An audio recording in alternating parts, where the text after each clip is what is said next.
thing I can see is my own silhouette. I'm getting stronger, step by step. The clock is ticking, but there's no time for regrets. I've been flying from town to town, from London to Taiwan. I've been all around the globe trying to protect your soul. We are heroes tonight. We will fly above the sky. We are heroes tonight. Yeah. We are heroes tonight. We will fly above the sky. We are heroes tonight. Hey, Tristan. Oh, they don't have like. Where's Tristan? Hey, Tristan is Officer Hand, the Zombie King. Hey Tristan, it's Renee Winterstatter. Hello, Tristan. This is Bob Paul. Hi, Tristan. My name's Agnes Garbosca. Hi, Tristan. Hi, Tristan. Hi, Tristan. Hey, Tristan. I hope you're doing really well. Hey, Tristan. Hi Tristan, it's Gail. Tristan, hi. I'm Donnie Cates. Hey, Tristan. This is Tim Seeley. Hi, Tristan. It's George Perez. Hi, Tristan. Hey Tristan, thanks so much for reading, and I hope you continue to enjoy the books. Hey, Tristan, where the hell are you? Tristan, where are you? Tristan! Where are you? Tristan, where are you? Hi, this is Rex Morales. Hi, I'm Paul Story. Hi, my name's Jamie Tittle. Hey guys, this is Joe Prado. I'm comic book artist Freddie Williams II. Lee Palmiotti. And I'm Amanda Connors. I'm Ralph Tedesco from Zenescope, and you're watching Nerdette's Newsstand. And you are watching Nerdette Newsstand. Nerdette's Newsstand. Welcome to Nerdette's Newsstand. You're listening to Nerdette's Newsstand. Nerdette's Newsstand. And you are watching Nerdette Newsstand.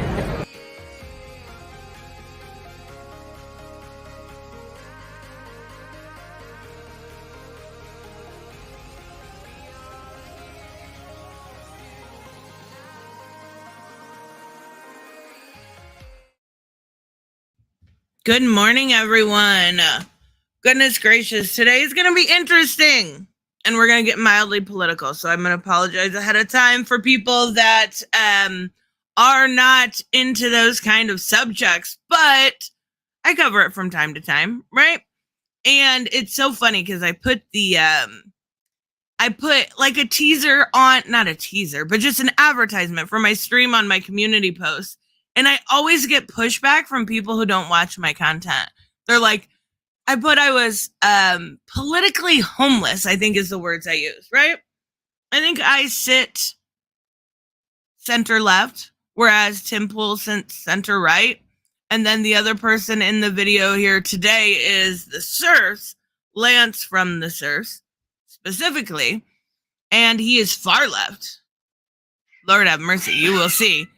And I have people like citation needed, like acting like they know my political beliefs more than I do. It's actually pretty hilarious, but let's say good morning to everyone. Good morning, Albus. And always got that. I actually emailed you, by the way, this morning, Albus. Always with that crystal meth. Good morning, Raymond. Good morning, Robert. Good morning, Reese. Good morning, James. Where are you? I know I saw you. Good morning, James. Hi, Incest. Yeah, they're already starting. When my intro was running, I had to, like, 4 times, like, come on, Bane, just sit next to me. Just sit next to me. But regardless, it's pretty funny to me. So a demolition dude is more, yeah. And the funny thing is I don't ban people that disagree with me just for simply disagreeing with me. So I leave them on there, but I try to kill them with kindness because there's no point of being mean to somebody, right?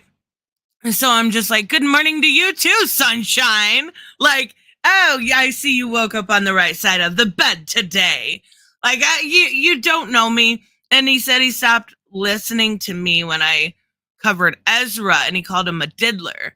all of which is untrue, right? It is factually incorrect. Ezra, the groomer allegations were proven wrong. And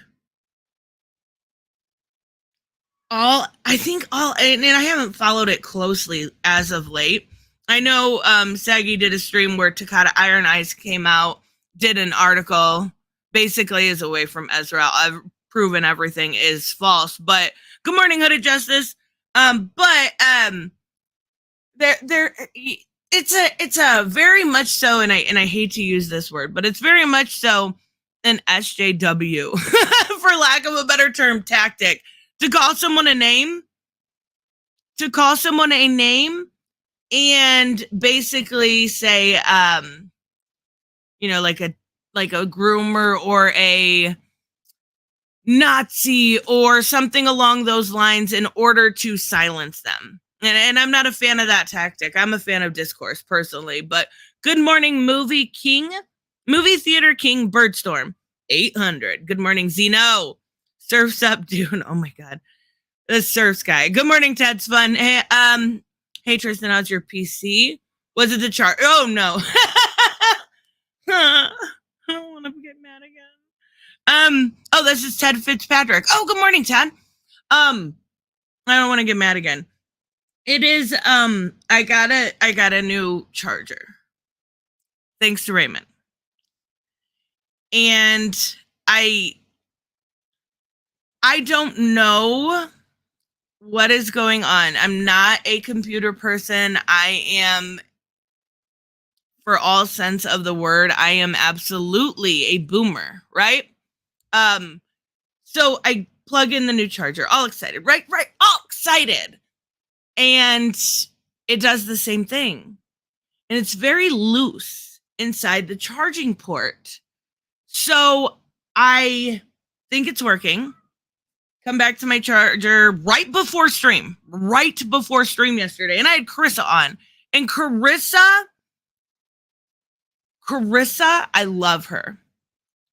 I love Carissa. So my computer's dead, and I'm like, fuck, what happened? I let it charge for like a solid hour, right? And I think it's my port. I think my port is fucked in this charging area. So I called this local computer place this morning, and basically they're like, we can do it. We can fix it. Oh my gosh, Kitty, I love you, but can you go? Okay, go. But they said that it's going to be like 120 bucks. Val X, yay, we have our token lefty here. Yes, perfect timing. I'm just kidding.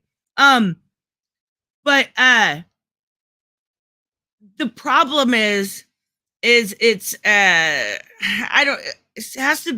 depends on if it's soldered or I don't remember what the other word is that they use. Soldered or mounted? Is that what it would be called? I don't know. There's two different ways to charger ports in there, so it depends on how much it's gonna cost. But I don't know. So it's a pain in the ass. I am hoping, I am praying, I am keeping it very, very like it is better taken care of than I take care of myself, right? Like I am being super careful with it. I'm trying. Oh, modular. That's the word. I wrote it down. I was looking for it. It depends on if it's soldered or modular, or soldered to the motherboard. So I'm like, I don't know these words. I know 7 of those words. I need to write them down. But other than that, yeah, it's a fucking mess. So I'm babying the hell out of it. Soldered is welded on. The other is screwed on. Okay, so that's the difference here. So it depends. One's going to be 100 or one's going to be 120. So that's what I'm looking into right now. So I'm babying the hell out of it. And I'm doing pretty good with it, I would say, to this point. But regardless, can you please go? What you all came here for? we are going to talk about this insane debate. Now, I know I'm late. I'm late to everything. Let's be real here. Whenever there's news, I can't do the breaking news thing. I'm not on social media, so I find out that's not a bad deal. That's so much. Are you kidding? That's not a bad deal. No, it's okay. You don't have to be sorry for asking. But I just don't want to get upset right now. No. Other places would be more expensive. I get that, but like, regardless, let's change topic. I don't want to get upset. So Tim wears a beanie to protect his exposed brain.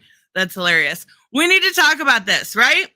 We need to talk about this because this is quite possibly the most insane debate I've ever seen. And it actually kind of made me, I don't know what the best way to put it is. Like, I realized when watching through this that I was less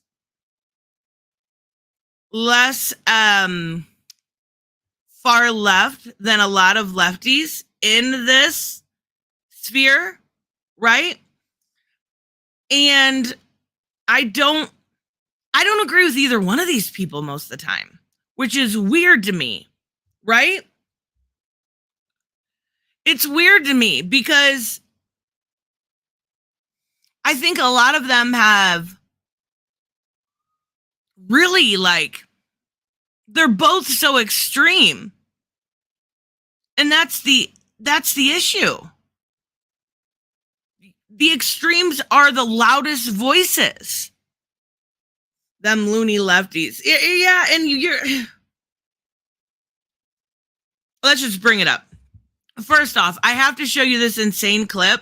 Now, I'm taking this off of someone else's video besides Tim Pool. It must have been a behind the scenes type video. I think he does like the after party or something along that behind a paywall. Smart, not dogging it.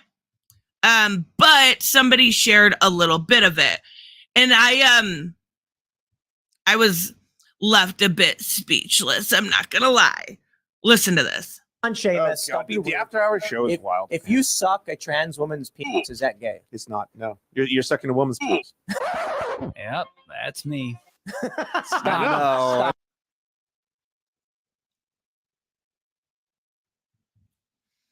Did you get that? Did you get that? Let me play that for you one more time. On Seamus, don't be rude. The after-hour show is wild. If you suck a trans woman's penis, is that gay? It's not. No, you're sucking a woman's penis. Yep, that's me. I don't know what to say to that. If you're straight, like, this is where we come into the conversation of, how do I say it? This is where we come into the conversation of preferences. That yes, that's gay. I'm sorry. I don't care your sexual preference, but at least own it. Don't be ashamed of it. Like, I could give a shit less what you prefer.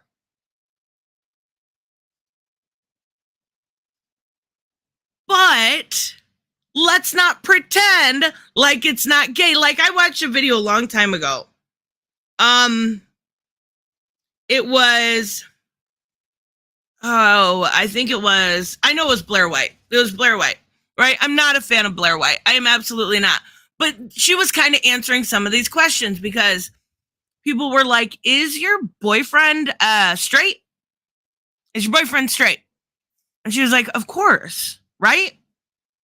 But Blair White has not had bottom surgery, of which I understand. It's a massive overhaul. Massive overhaul. It's something to have that's going to take you probably at least a solid year to recover from, right? So I understand that.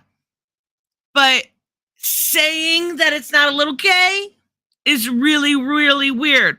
Saying no, that's a female penis. is a weird fucking sentence. Just saying. I love Val. Suck them penis if you want. Simple as. Yeah, exactly. Just own that shit. Who cares? But I did find that pretty funny. Like, I'm not a big fan of Lance for the simple fact that he's very, like, I don't have any hate against him or anything, but, like, he is definitely very smug. Like, more smug than Vaush, or Vosh, however you say his name.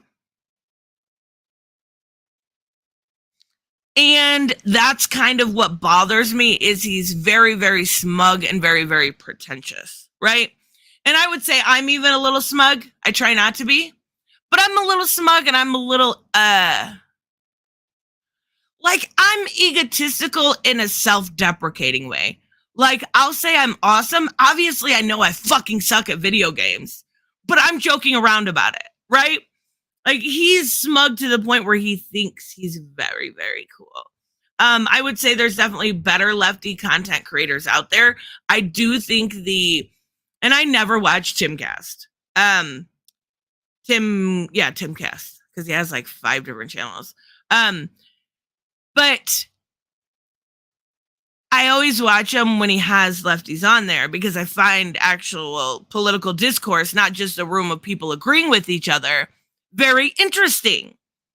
And when he had Destiny on, good morning, Bianca. When he had Destiny on,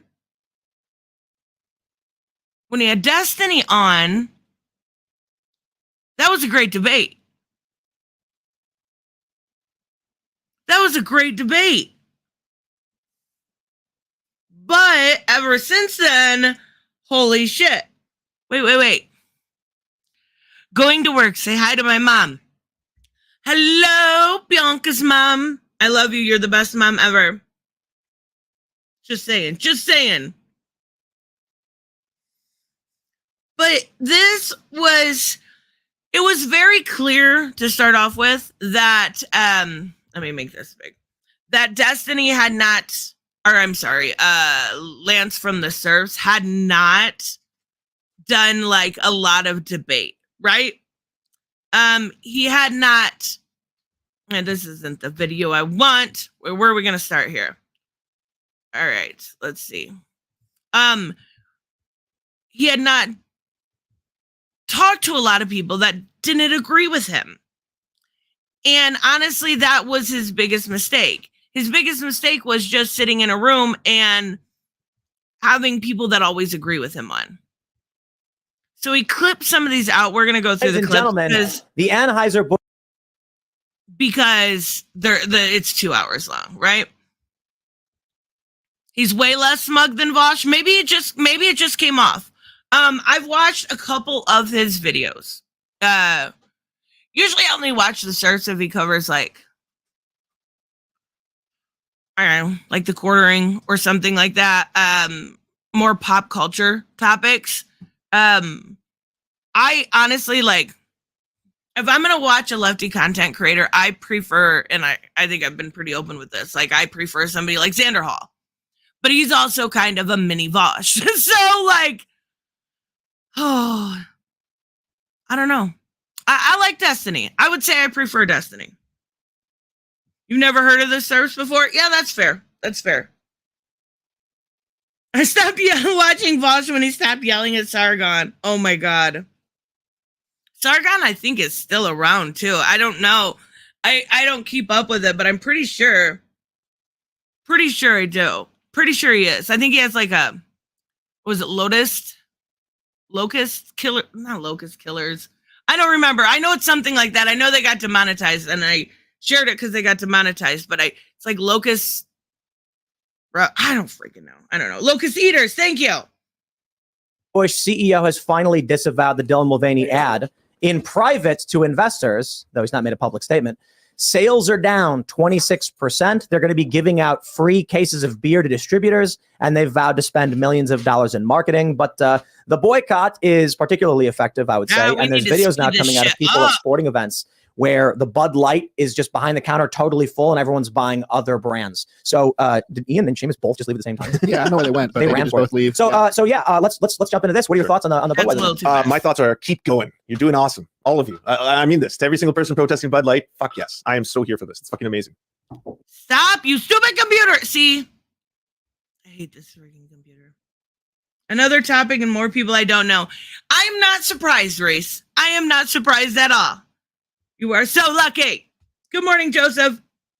Right on. Yeah. Yeah, but Budweiser sucks. Anheuser-Busch sucks. It's a massive multinational corporation. They're absorbing... super anti-LGBTQ plus, so it's beautiful to see. I love it. Oh, they donate so much to right-wing Republicans who push anti-LGBTQ laws. So Anheuser-Busch getting taken down. Oh man, I'm so here for it. Keep Me going. too. Absolutely. Yeah. They think that it is pretty funny that this is, I would say, from when we first talked about this, me and Joseph did a while ago.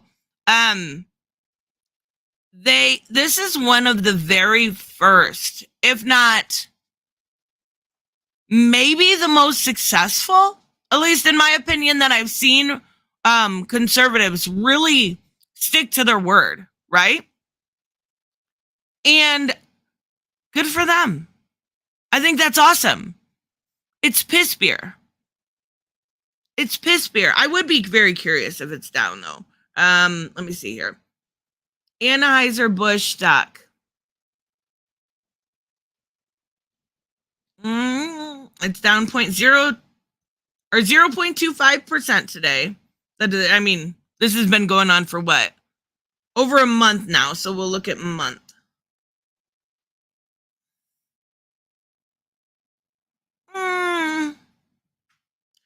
It definitely has its dips. It definitely has its dips in the last month. I wouldn't say it's consistently down. It's definitely up.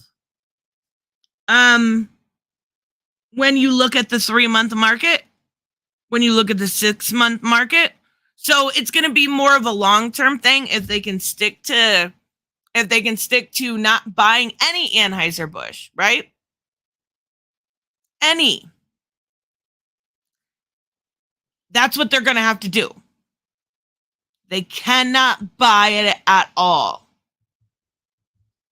they can pay off Republicans, they can hire GOP aides, and that is going to be satisfactory for their customers who are upset with them as a brand.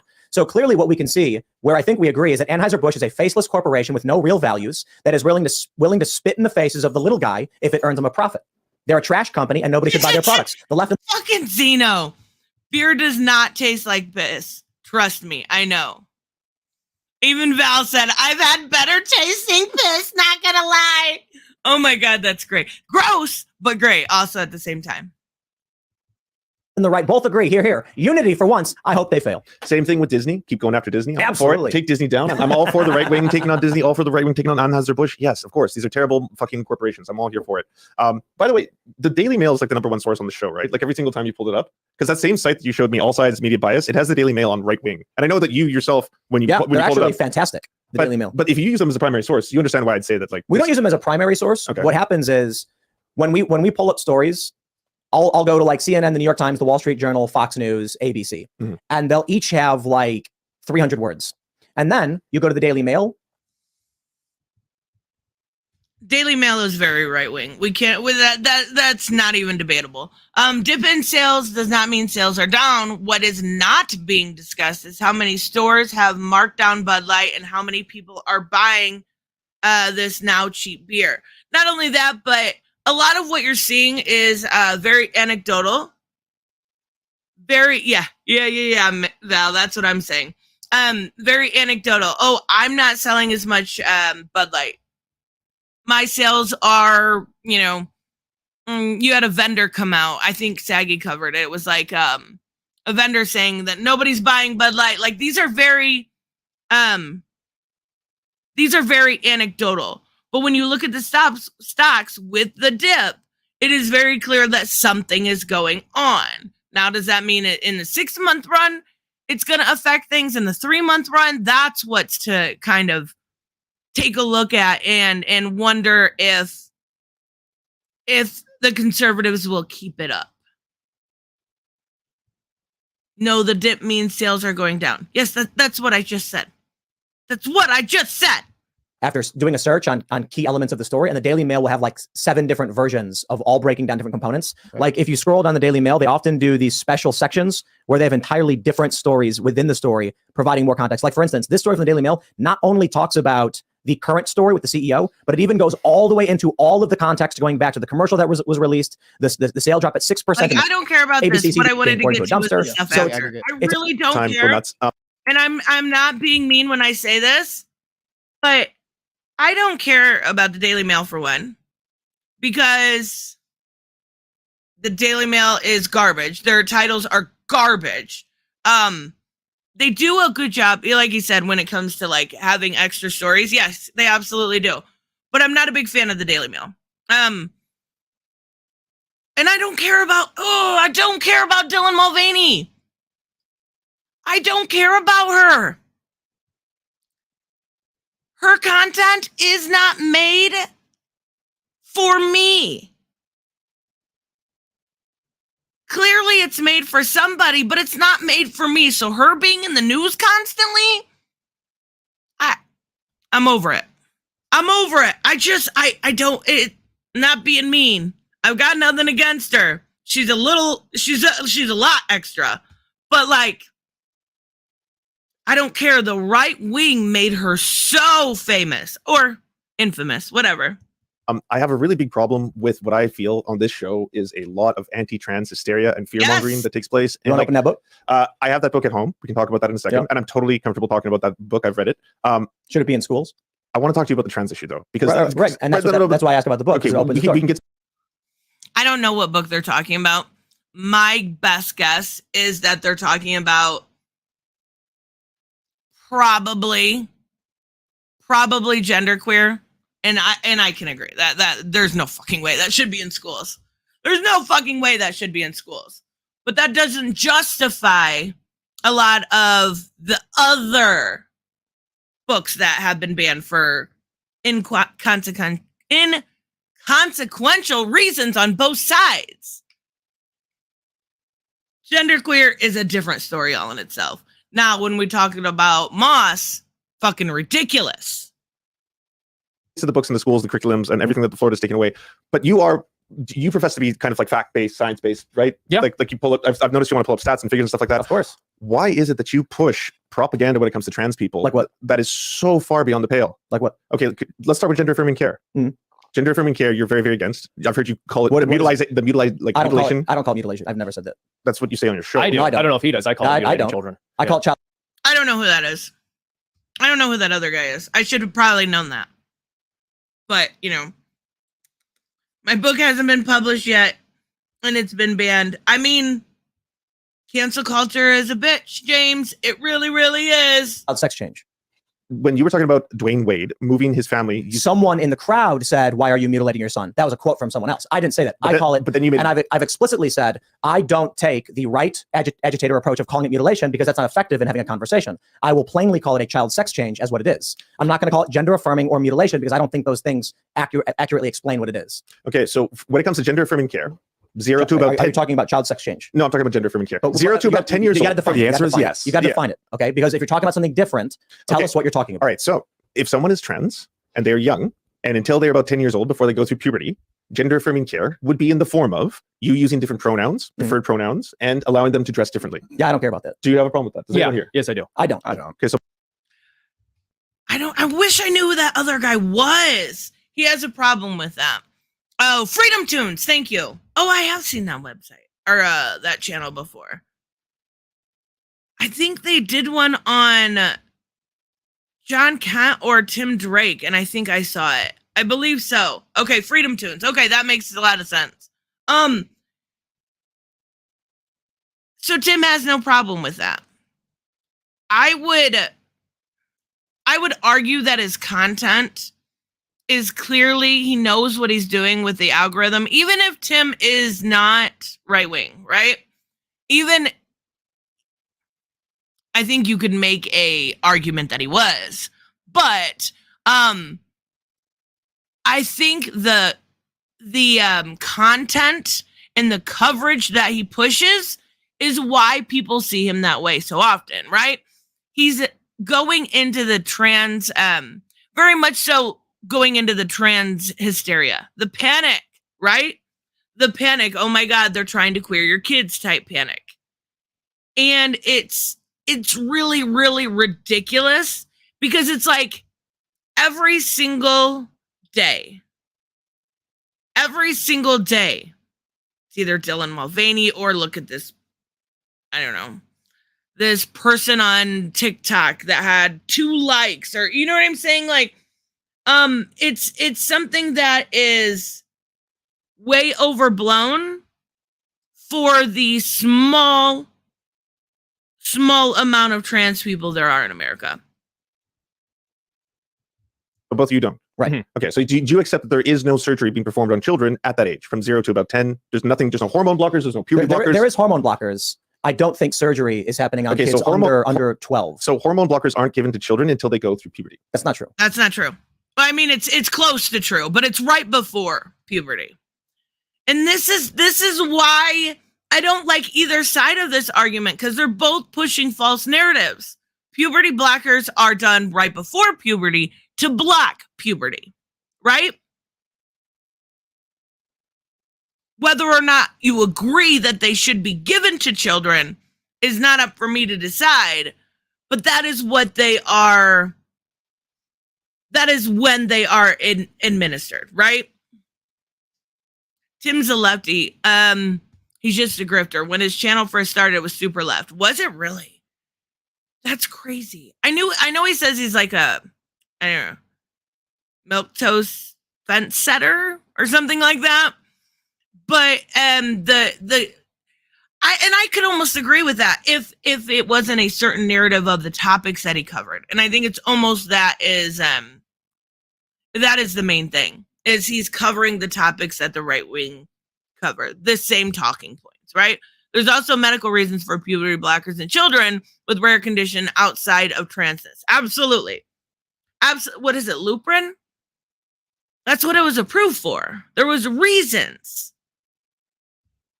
We actually pulled this up with Destiny. He actually called me out. I was wrong about a stat. Okay. What we found was 47,000 cross-sex hormones. I think it was something like 17,000 puberty blockers and like 2,000 double mastectomies for girls after the age of 13 or whatever. But I wonder if they pulled up the stats for women that get breast augmentations or nose jobs or something along those lines, right? Under the age of 18. Unfortunately, it happens. It's not just trans people getting surgery, and it's very rare at that. Do I think, like, my personal opinion, some of you guys aren't going to like, I don't think before 18 you should make those kind of decisions. I don't, but I'm not that person's parent, right? So that's not for me to decide. I have always been pro-freedom, right? So it's up to the parents. Now, my mother had top surgery at 14 in the 70s because she had back pain. Yeah, a breast reduction? Yes, absolutely. But they never spoke out against those things. That's what I find so massively hypocritical. Is there are people getting it was a joke at my school how many girls got a nose job. That's really, really sad now that I think about it, because it was just normal. So that doesn't apply to anything I just said. Puberty blockers were preteen. Puberty blockers. Yes, puberty blockers. Because they have to give them the puberty blocker before puberty starts. Yes, of course. Right. So you're just reaffirming what I just said. From 0 to 10 till you're about to go through puberty, gender affirming care only comes in the form of using different pronouns, using different names, allowing them to dress differently, and that's it. And you don't have a problem with that. Wait, Lupron too? Okay, so we'll get to Lupron, but up to that point, you don't have a problem with any of this yet, right? I'm saying, and you agree that there is no surgery being performed on children at that age. I mean, there's no okay, I don't know what you'd consider children, but there's no surgery being performed on children, period, right? I would consider like 12 and under children, and then you go to teenagers. It just doesn't happen. Not at that age. And he's talking 10 and under. It just does not happen. but there's a narrative being pushed that it does. Good morning, Angela. Let me just start from the beginning so I can make sure I'm getting what you're saying right. Yeah. I don't care if parents call their kids names or whatever. I agree, Michael. I'm not disagreeing with you. I'm not disagreeing with you at all. I'm saying it doesn't happen. I care about medical or surgical intervention. Okay, so that doesn't happen until about the age of about 16. That's the average age for. But you're wrong. Okay, like and look, we had Destiny on the show. We went into great detail about it. There are girls who are 13 who are getting this done, and there was a study. Actually, it was Canadian, I believe. 12 to 17, they had several hundred surgeries performed. Okay, so again, I said the average age, but if you want to say that there are people who get this at 12, that could be the case. Who would have it? I think let's start with puberty blockers, Tim. Lupron. You both have a big problem with Lupron. I don't know a lot about it, but I consider it a medical treatment. Okay. Yeah, we shouldn't be giving Lupron to kids. So you don't think you should give Lupron to kids? Why don't you want Lupron to be given to trans kids? Because well, there is medical reasons for Lupron to be given to kids, right? You can't just make a blanket statement and say, I don't want Lupron to be given to kids, because then you fuck up the situations where it is medically necessary and approved for children in that instance, right? And has been for years. So you can't just use that as a blanket statement. A puberty blocker that inhibits the yes, exactly, Val. That's what I'm saying. More importantly, I think my view is built upon what we've seen out of Europe already, right? So earlier on, maybe a few years ago, I was more agnostic on the issue until Sweden, Denmark, Finland abandoned this, and the Tavistock Center got shut down. And the data they released said this actually caused more harm than good. And then I was like, well, okay, hey, how about that? And for some reason, in the United States, they're still hell bent on moving forward with what we can already see from better countries with better healthcare systems saying no to this, right? Okay, so I can address those individually because I have the explanation as to why that happened. When it comes to Lupron, 0 to 10 is about the age where gender affirming care only comes in the form of different names, pronouns, stuff like that. We can all agree that's completely fine. We can't. I mean, you three can agree. I don't. Fine. Okay, fine. But it's their show, so I just want to concentrate on my position is more just like, look, man, like social therapy stuff. They say that after puberty, desistance rates are between 65 and like 92%. Okay, so that's completely false. I'll get to that. We have to. Detransition rates are 65%. Hold on. That is completely false. Hold on. That is completely false.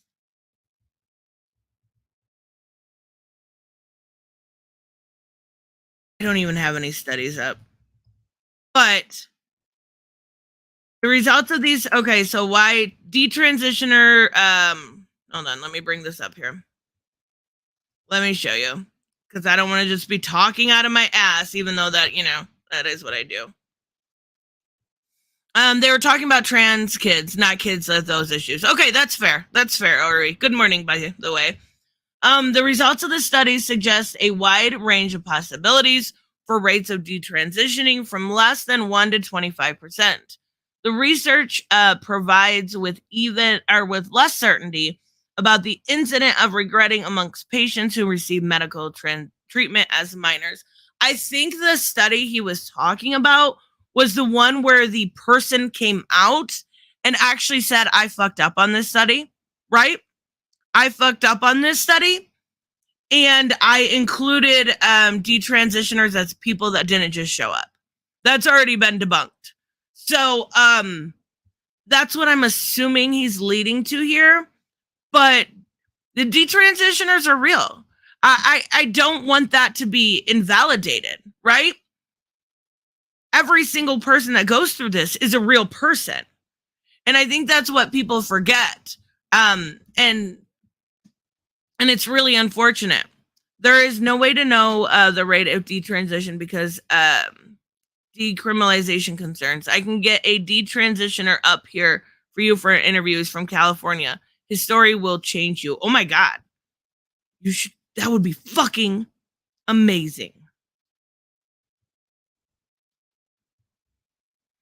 We have to do this. Come on, bro. We have to do this piece by piece first, okay?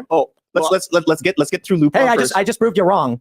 Studies show 10 follow-up studies found resistance of 61. I just literally looked at, okay, wait. Where is he getting this from? A 2016 review of 10 prospective follow-up studies from childhood. I am 99% positive that it is that one that has already been debunked that had oh hell yes, Joseph, thank you. That has been debunked by the person, right? And even going down here, there's a Dutch paper that says 15 to 18% regretted it. So like, he's using Wikipedia. I don't know if I would be a fan of using Wikipedia. Yeah. Can you click on the Wikipedia article? Detransition topics. Oh, you're missing the mic. Can't hear you. Oh, sorry. Missing the mic. What are the studies? Where are we talking about? I would like to know if you are taking these studies specific. Well, because I have each one of them written down here, and I'm quite curious. Is the Drummond study one of them? Is the Wallen study? Is Stensma, the Swedish study, a part of this? Good morning, the 2011 Thomas. study? Probably, I don't know. Well, we should know. This is incredibly important for what we're talking about. It's not. This is 2018. This is Gender Dysphoria in Adolescents, Current Perspectives in the National Library of Medicine. Okay, scroll down to the conclusion of this one. Just Want to get the mic again? Oh, sorry. You can carry it around. Yeah. Move it. I gotta get used to this. Yeah, no. I know. Scroll down to the conclusion of the study. I'm almost positive I know this skim study. some of what the numbers and reference are to, like the reference. While you're skimming, when I think of a little kid like being outcomes, like a little boy being psychiatric like, disorders. I'm a girl. The parent, I would hope that the parent be like, you can pretend to be whatever you want. You can be an actor. You can play a girl. Mm-hmm. But I get afraid when a mom's like, he said he's a girl. That means he's trans. Right. So for this, it's not a process. It doesn't exist in which someone can say, hey, I'm a boy, I'm a girl. And then they go into a doctor's office and like, well, take some Lupron. It's you do years and years of consultation between a doctor and between like a therapist and between the patient itself. I'm just going to read this. Sure, of course. Adolescence is a crucial time for identity and psychosexual development in young people with gender identity concerns. The outcomes of GDC have been discussed in terms with its persistence and desistance. For most children with GDC, whether GD will persist or desist will probably be determined between the ages of 10 and 13 years, although some may need more time. Evidence from the 10 available prospective follow-up studies from childhood to adolescence, reviewed in the study by Ristori and Steensma, indicate that for around it is Steensma. I was right. I asked if this was Steensma. Okay, I can answer this 80% of children who meet the criteria for... Yeah, this was already debunked. This study specifically was already debunked by Steensma himself. He already said he fucked up on how he put the results in. And he's ignoring that. GDC, right? But you said 2011. Oh, so there's multiple Steensma studies. They've actually built upon each other. And the problem with the Steensma study, unfortunately, is that they actually categorized people who were not trans in that study. They didn't compare people who were trans to people who were trans and then detransitioned. They compared people in the general population. What's your source? What's your source for that? The actual author of the study has come out since and said that what can I pull up to confirm that? Okay. Like, because look, I pulled up a study that said a thing. You've made a counterclaim. I will pull it up. No, absolutely. Yeah. Okay, so go to... Because I don't know who Steensma is. Okay, so, well, Steensma, and the problem, I'll say one more thing because I had this written down. 45.3% of the people did not reapply for treatment. They counted that as people who were detransitioned, but they weren't. That's exactly what I was just saying! I'm the smartest woman alive. I'm the smartest woman alive. I actually knew that study, to be fair. I knew what he was talking about there. Steensma himself has come up and said he messed up on the reporting of that. He has said that he basically, in a nutshell, what happened was he reported people that did not show back up for the study as detransitioners, which was something like 40-something%, right? So it ended up being it wasn't a double-blind study, and he wasn't able to report it correctly, and he did it anyways. Let me bring up this other one because that one's pretty controversial. I mean, I don't know. I don't think it's very controversial to say that I think some people think it is. But I don't think it's very controversial to say that I think decisions should be made when you're an adult. I also think that there are extreme rare cases, right, that should be discussed between a child, a parent, and their doctor. That's it. I don't think that's super controversial, but I guess if you want to. Now, this one is the one I really wanted to talk about because this one was like, you guys,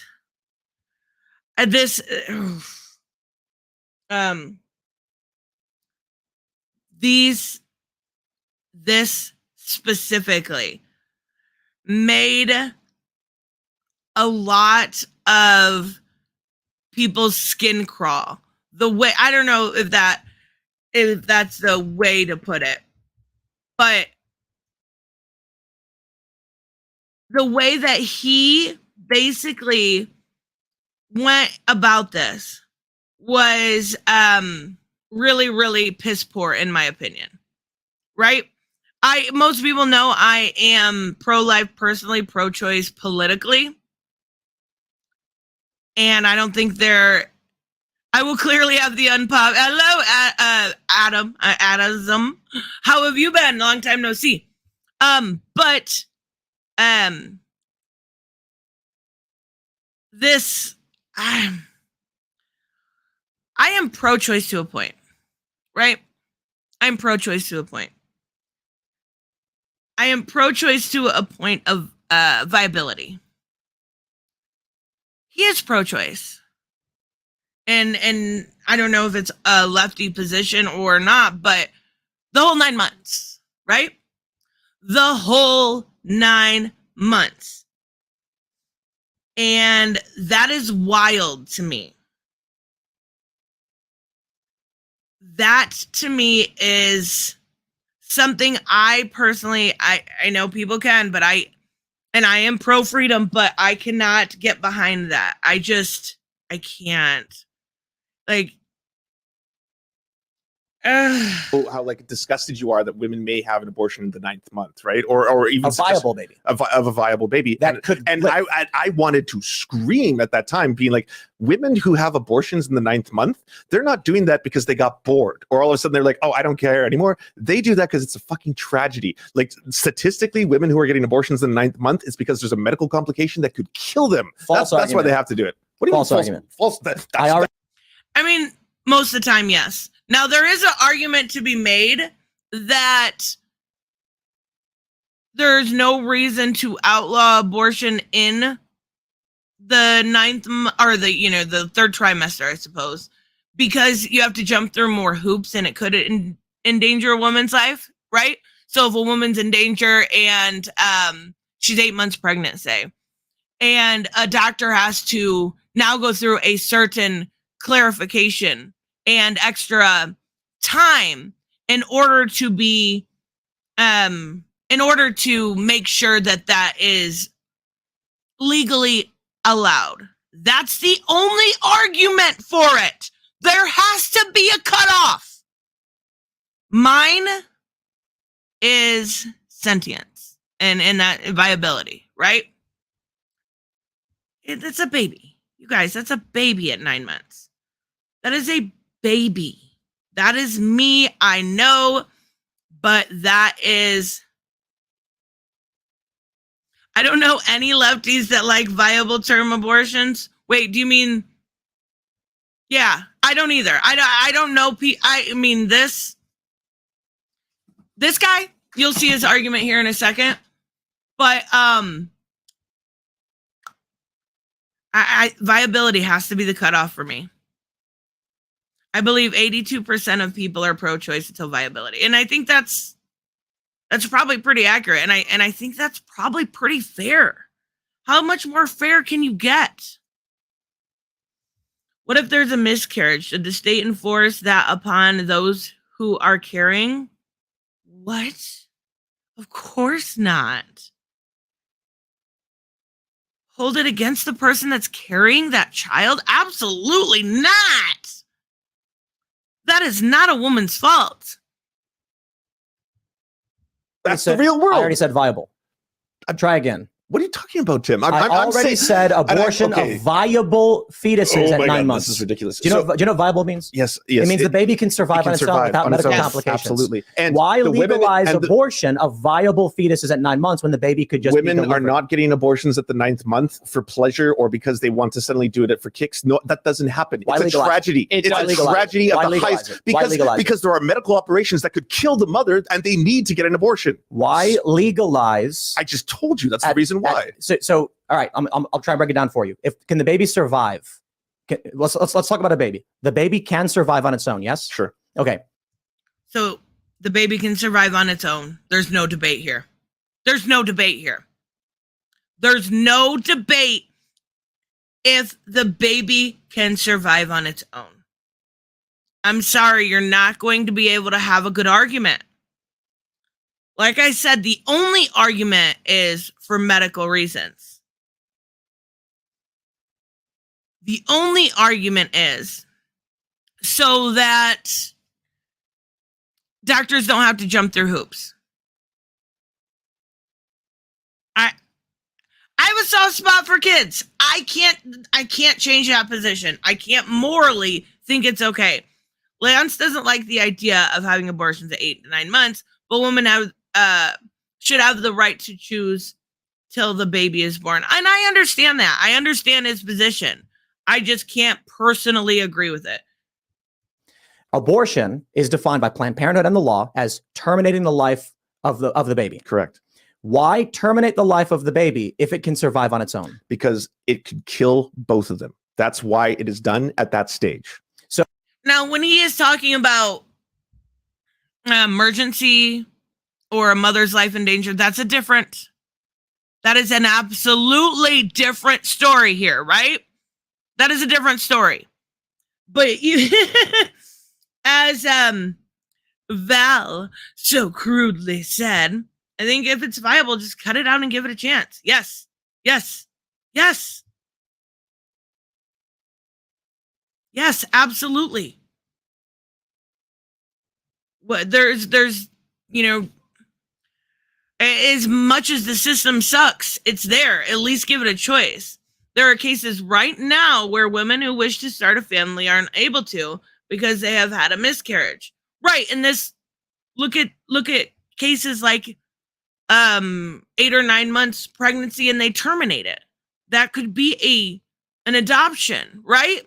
That could be one of those situations that leads to a happy ending.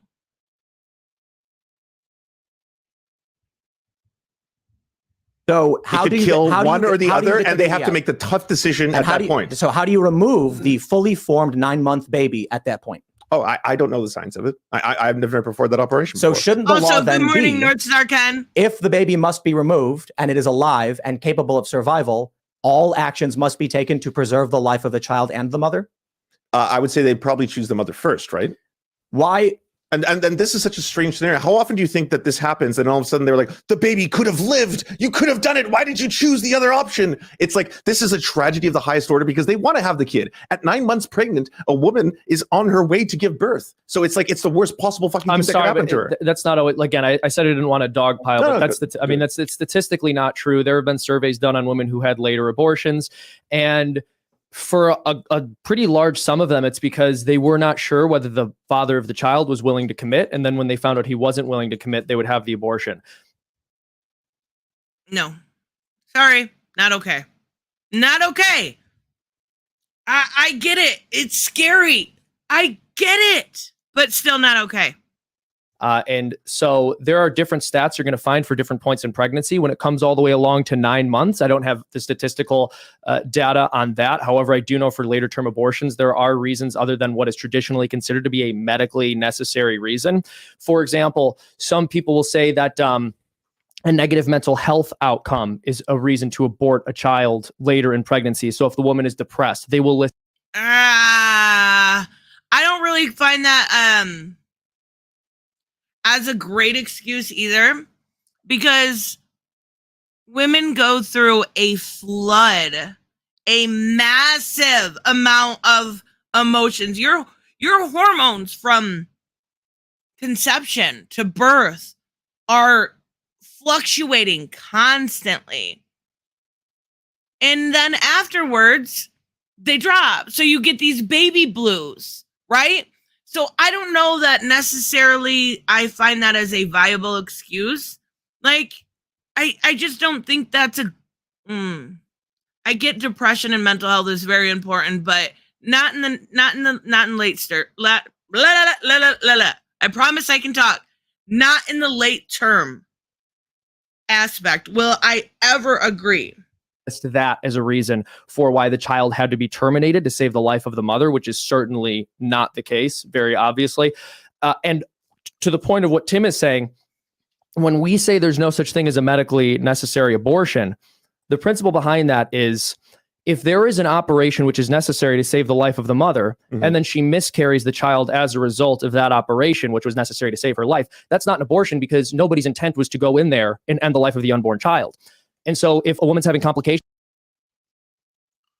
And again, like I said, the only good reason to have it be legalized is so the doctors don't have to jump through hoop when it comes to getting certification for an abortion, right?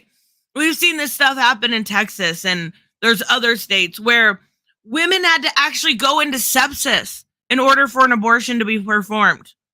Women had to get seriously sick and maybe become infertile before they could do it, right? Robert, thank you so much. When did these women prefer abortion over adoption?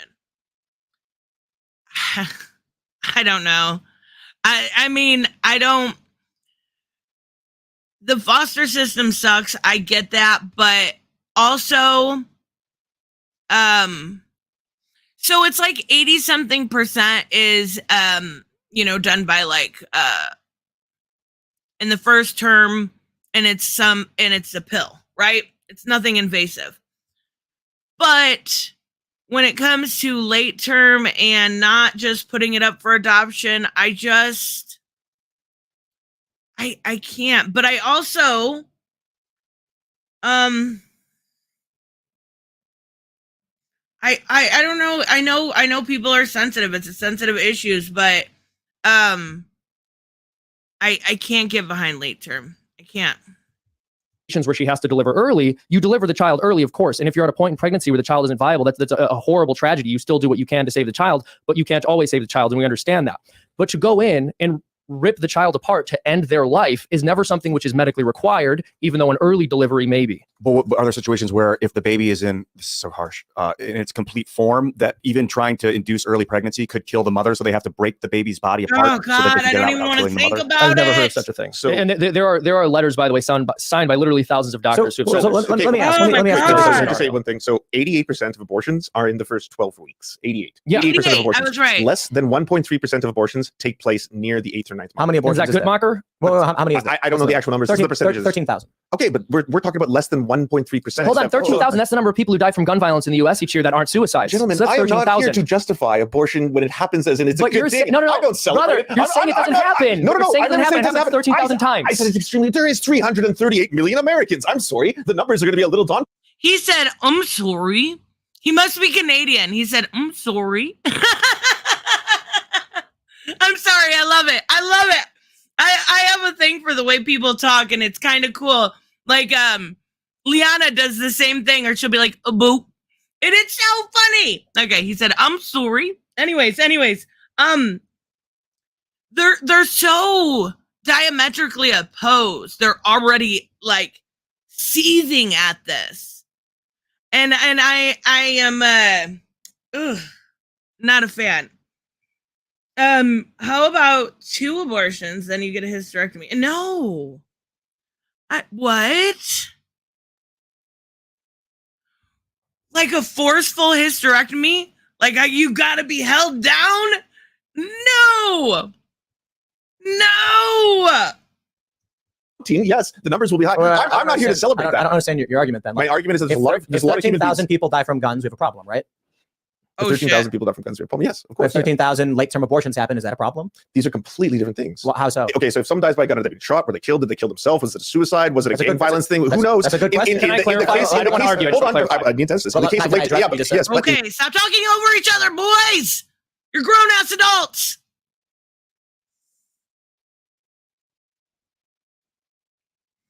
How late?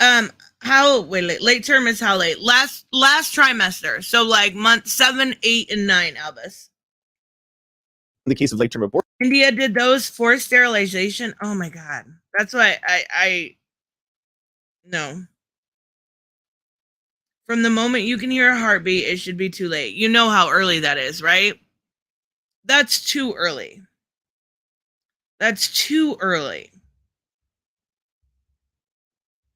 abortions, more often than not, when statistics say, and when they are polled, they say the reason that they are giving it is because it's a medical complication that could result in a death of the mother or the child. So let's, can we make the argument then that the use of guns on people are allowed? The use of guns on people to end their lives is allowed. So that's murder. You're describing murder. So if Colorado, for instance, passes a law saying there is no medical... What? I get the point he's trying to make, but those are already living, breathing people. Living, breathing people. Why not improve the adoption system? That's great. Absolutely, they should. It should be a bipartisan thing, not just Dems. It should be a bipartisan thing, right? That is a system that needs overhauled, and the corruption needs, okay, we're talking about all of America's systems, but like the corruption needs to be taken out, the exploitation of it. But would it ever happen? Well, there's not much bipartisan stuff that happens right now. I have a kid, I know, Breeze. Usually the heart beats at 6 to 7 weeks, I would say. Any woman that has had a irregular period can go 6 to 7 weeks without ever even noticing, right? 2 months at times. It's unfortunate, but it happens. That's why I say viability. I think the heartbeat, it's just too early. It's just too early. Women, athletes, women with, I was always irregular as a kid because I had eating issues, right? So it fucked with me. A lot of women it's just too early. I'm adopting. The system isn't so bad that I wish I was dead. And you know what? That is 100% what my logic is with the end, right? There is no way somebody like you or my mother was adopted too, right? When she was, my grandparents actually had to visit her for years. And then I guess the story goes that they got her for cheaper. They waited till she was 2 or something like that, or 3. That's really weird. And I don't know if that's true. That could be something they just told me to be funny. But my mother was the same way, the same exact way. That's why I can't get behind third trimester abortions, because that is something that could live. That is something that is thinking, that is having feelings and pain. And I can't. Medical requirement for an abortion. Is it wrong to kill the baby? You're trying to compare murdering someone with a gun to a woman having to make a medical decision that could basically preserve her life. No, I said not a medical reason. That's what I'm saying. Should she have the ability to have an abortion for any reason? Yes. At 9 months. At 9 months. I would say at 9 months, because it only happens according to the stats based on complete medical necessity. This is a terrible way to argue. This is a terrible way to argue, right? There always are going to be outliers. There always are going to be outliers. So it's either yes or no. Pro-kidnap if abortion is expensive. You heard it here first. Albus is pro-kidnapping. He has a right to do it. No. Hold on. Colorado legalized abortion up to 9 months with no medical reason required. Do you agree with that? I agree with that decision, yes. So the baby could survive on its own, and the mother is legally now allowed to just end its life. She has the right if she wanted to. You're saying so in Colorado, and it's not a trick question. I know, but I'm asking you because you're the one who brought this up. I don't know what Colorado specific law says. So if you were saying that in Colorado, women have the ability at 9 months to have an abortion for any reason, they can just decide to allow them. Okay, I think they should have the right to do that, but the stats show that they're not doing that. But they should have a legal right to do that. Yes, it's their body, it's their choice, of course. So this is what I disagree on. I think if the baby needs to be removed from the woman, there's no reason to kill it. You know what I mean? Like you could just C-section and then put it for adoption. But I'm telling you that doesn't happen. But it does. But hold on. Like you might be able to bring up anecdotes, but the stats don't say that. But hold on. Like, why allow it to happen? I just don't understand. Are you arguing? He's making the argument is one is enough, right? One is enough, and I get it. I do. What mom is getting an abortion? I don't know. I don't know somebody in their right mind that would, right? Even if you were scared in the beginning, by 8 months, you've had time, you should be preparing, right? That's a preparation. You start nesting. You start getting ready, and it's super rare. So if they're saying 13,000, it's probably, even say 10%, 130. He's saying not one should. And I mean, I understand that. I do. I totally get it. Wait, hold on. Are you arguing you oppose it and you think it's morally wrong, but you think it should be legal? I think that women should have the right to decide what they do and have bodily autonomy over their own bodies. We're not talking about her body. We're talking It about... is her body. We're talking about... at 9 months, even if it's still inside her, it's still her body. Even if it's a viable We're baby, talking it's still about her the body. removal of the baby, yes? The forceful removal of the baby, or forceful. So she chooses to have that. She the should have woman the right. says the baby must be removed from my body. Why kill the baby if they're removing it? I don't think they should do that. I would if they asked me, Lance, should I do this? I would say no, but she should have a right. Yes, of course. Like it's her body still. No, that doesn't stop. So like the woman is pregnant, the baby is viable and capable of surviving on its own. Sure. And she says before it breaches oxygen, kill it. Do you think that? I hate when people argue like that, because stand behind, like, that's why I say I am pro-choice personally, or I'm pro-life personally, pro-choice politically, because then it's very easy to know where I stand, right? But he keeps going, well, I wouldn't agree with it, but it should happen. Well, I wouldn't agree with it. Well, it should happen. Don't argue that way. Stand behind your words. Say what you mean. And it just feels like, and I don't know Lance's background. I don't know if he does debate a lot. I don't know if he maybe, this is his first big debate. I don't know. But it doesn't seem like he's stepped outside and had these arguments with somebody that disagrees with him, because he doesn't have a lot of good rebuttals. It doesn't seem like he's had conversations, in-depth conversations about these topics with somebody who is diametrically opposed, right? And that's the problem a lot of time with people getting too stuck in their echo chambers.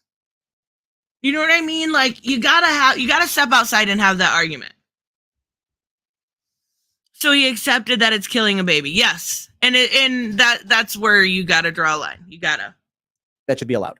This is, again, the baby guillotines. This is why I brought that up. But what a weird scenario. This doesn't happen. This is not the real world. But it does. And if the argument is that it doesn't happen enough for you to care, that's fine. You're allowed to believe that. Sure. What I don't understand is it seems like your position is a rather shocked position where you recognize there is something inherently wrong with taking the life of a baby that could survive on its own, but you're also taking the tribal position of women should be allowed to do it anyway. No. If you were to ask me, Tim, hey, Lance, do you think it's a good idea if this woman who's 9 months pregnant, suddenly she got bored with the pregnancy, she doesn't want to have it anymore, but the baby's viable? Do you think that's a good thing to do? I would be like, no, of course not. Then why should it be allowed? Because it's still her right. It's still her body. But bodily autonomy doesn't stop at my morality. Tim, it's not my choice. Right? It's not my... Yeah. Ooh. Oh, that was good. Oh my God, this is the funniest thing. Even worse, he's Canadian. Imagine being Canadian. I actually really like that saying. I really like that. Listen to this. Bored with the pregnancy, she doesn't want to have it anymore, but the baby's viable. Do you think that's a good thing to do? I would be like, no, of course not. Then why should it be allowed? Because it's still her right. It's still her body. But bodily autonomy doesn't stop at my morality. Tim. Bodily autonomy doesn't stop at my morality. I like that. I like that saying. I think it's very good. I don't necessarily agree with it, but it's a good saying. It's not my choice. Right? It's not my, yes, but that's not my choice. Why kill it? Why kill it? That's her choice, not mine. Why kill the baby? Ask her. Ask her. Okay. So my point is simply this. You don't need to be shocked by it. You're allowed to have that moral position. I think most people in America would prescribe that to be, would ascribe evil to that. Yeah. Sure. The idea. You can ascribe evil to whatever you want. That's up to you. Okay, wait. Shut up, boys. Maybe not evil, because evil is words got to have meaning, right? Evil has to show some sort of malicious intent. Maybe he needs some more life experience. Maybe, he's never been around kids. He clearly doesn't know. He even admitted he's not educated to how that would happen. He called it baby guillotines. Maybe it's time to look into how that happens, why that happens. all different, including anecdotal situations. It doesn't feel like he knows. Like, if you're arguing for late-term abortion, you should know how it is done. He openly admitted he didn't know how it was done. He openly admitted. And that's something you don't, when you argue, when you debate somebody, you should be able to debate for both sides. If you're going into a debate, and I'm bad one to talk about it because I've been very ill prepared before, right? But if you're going into a debate, especially of this caliber, what Timcast has, like, I don't know, 1 million subs plus, I don't know. But you should be able to debate for both sides, so you know the back and forth and how to defend your stance. And it doesn't seem like he does. I do like that saying, though. Idea that you would say doesn't mean that she should the woman legally be wants restricted. the baby removed, and then in the process, instead of letting the baby live, remove it but kill it, right? There's no reason to do that. You can give the baby up for adoption. You can drop the baby off on the doorstep of a post office. I agree with you. I'm not So disputing why that. legalize? Even if it's one, why legalize? You see, this is the craziest because thing. her autonomy should not be cut off based on your morality, because you don't think that idea is good. You don't like But it. the baby That's- doesn't that's do not like how that. determine it. Well, I don't know why I like that. It's good. It's good. That's if it was removed from her body and it was still viable, right? And that's where the baby guillotines come in, because I don't think this happens. I don't think women on the 9th month get abortions with viable living children and then be like, I don't want it, kill it. I don't think that happens. I mean, you don't have to think it happens, but statistically it does, because your entire argument is this only happens for reasons of the health of the mother or the health of the unborn child. I said so. You I believe it only said the happens because statistics show that at the 9th month, if a woman is going to have an abortion, it's typically because it's a medical complication that could either endanger her or the child's life. And what I'm saying is there are doctors who will justify that by saying the medical complication is she is depressed. That is literally one of the reasons given in surveys of, and another reason that is given is I know a man who I was going to be with. Okay, but Seamus, I gotta stop. Baby guillotine is a joke. Oh, I know. I absolutely know he's joking around there. And it's kind of funny, but I do think, like, if you're going to argue for something, you should at least be, you know, he should know the process. He should know how horrific something like that is. And he does seem to know how horrific it is, like the emergency side of it. But he should also know, you know, when people use the system, when people, you know, like that Freedom Tune guy is saying, you know, they use excuses like depression. And I'm not saying that sounds terrible. I don't mean depression as an excuse. What I mean is women are hormonal during that time, and you will get depressed. You will feel down. You will feel horrible. Those are things that are to be expected. And when that baby comes up, expect it to get worse. Baby blues are a real thing. Because this is a nebulous argument that doesn't get anywhere, and I can respect the point that if you go to if you try and look this up, you're going to find left-wing sources and right-wing sources that will contradict each other. So my question is strictly on the legality of terminating the life of a child. I can sit here and pull up, oh, hey, here's one. Women abort Down syndrome babies late term rather frequently. I think that's wrong. I don't think that someone's life is forfeit because they have Down syndrome. But your argument is that they do. No, it's not. That's a strong. No. Your argument is that women have a right to terminate a baby for any reason at any point. I don't think a child having Down syndrome changes anything in a late term abortion. So what? And you can find out those things that I think it's they can take amniotic fluid, I believe, as early as 20 weeks. It may be 24. So you would likely know already. But just because a child has Downs, I'll never understand it. Who cares? Let that child live. Point. Yes, they should have the bodily autonomy to make that decision. So what I'm saying is, in the circumstance of Down syndrome, I think it is wrong to terminate a baby's life at 9 months simply for having Down syndrome, but you would agree she is legally allowed to do so. I think she should be legally allowed to do so. Whether or not I think that's a good idea is irrelevant. Well, then there's the clarification. I think it should be illegal. Okay. I think so there are limits to how much bodily autonomy women should have. So yes, right. So that's okay. So that's your sense. The pro-choice. Wait, what? Hold on. What was that? I think. Listen, he acts it like it's a gotcha. Listen to this. She should be legally allowed to do so. Whether or not I think that's a good idea is irrelevant. Well, then there's the clarification. I think it should be illegal. Okay. I think so there are limits to how much bodily autonomy women should have. So yes, right. So that's okay. So that's your sense. The pro-choice. He acts like that's a gotcha, right? in a weird way, it is, but not the gotcha that he thinks it is. Maybe it's different for men. Maybe they don't. Maybe I just a soft. What are you doing? Chill out. A soft spot for kids, but there has to be a point where you realize that that is a baby, right? There has to be a point. There has to be a point. And he's saying that that's taking away a woman's bodily autonomy. Oh my God! A woman's right to choose.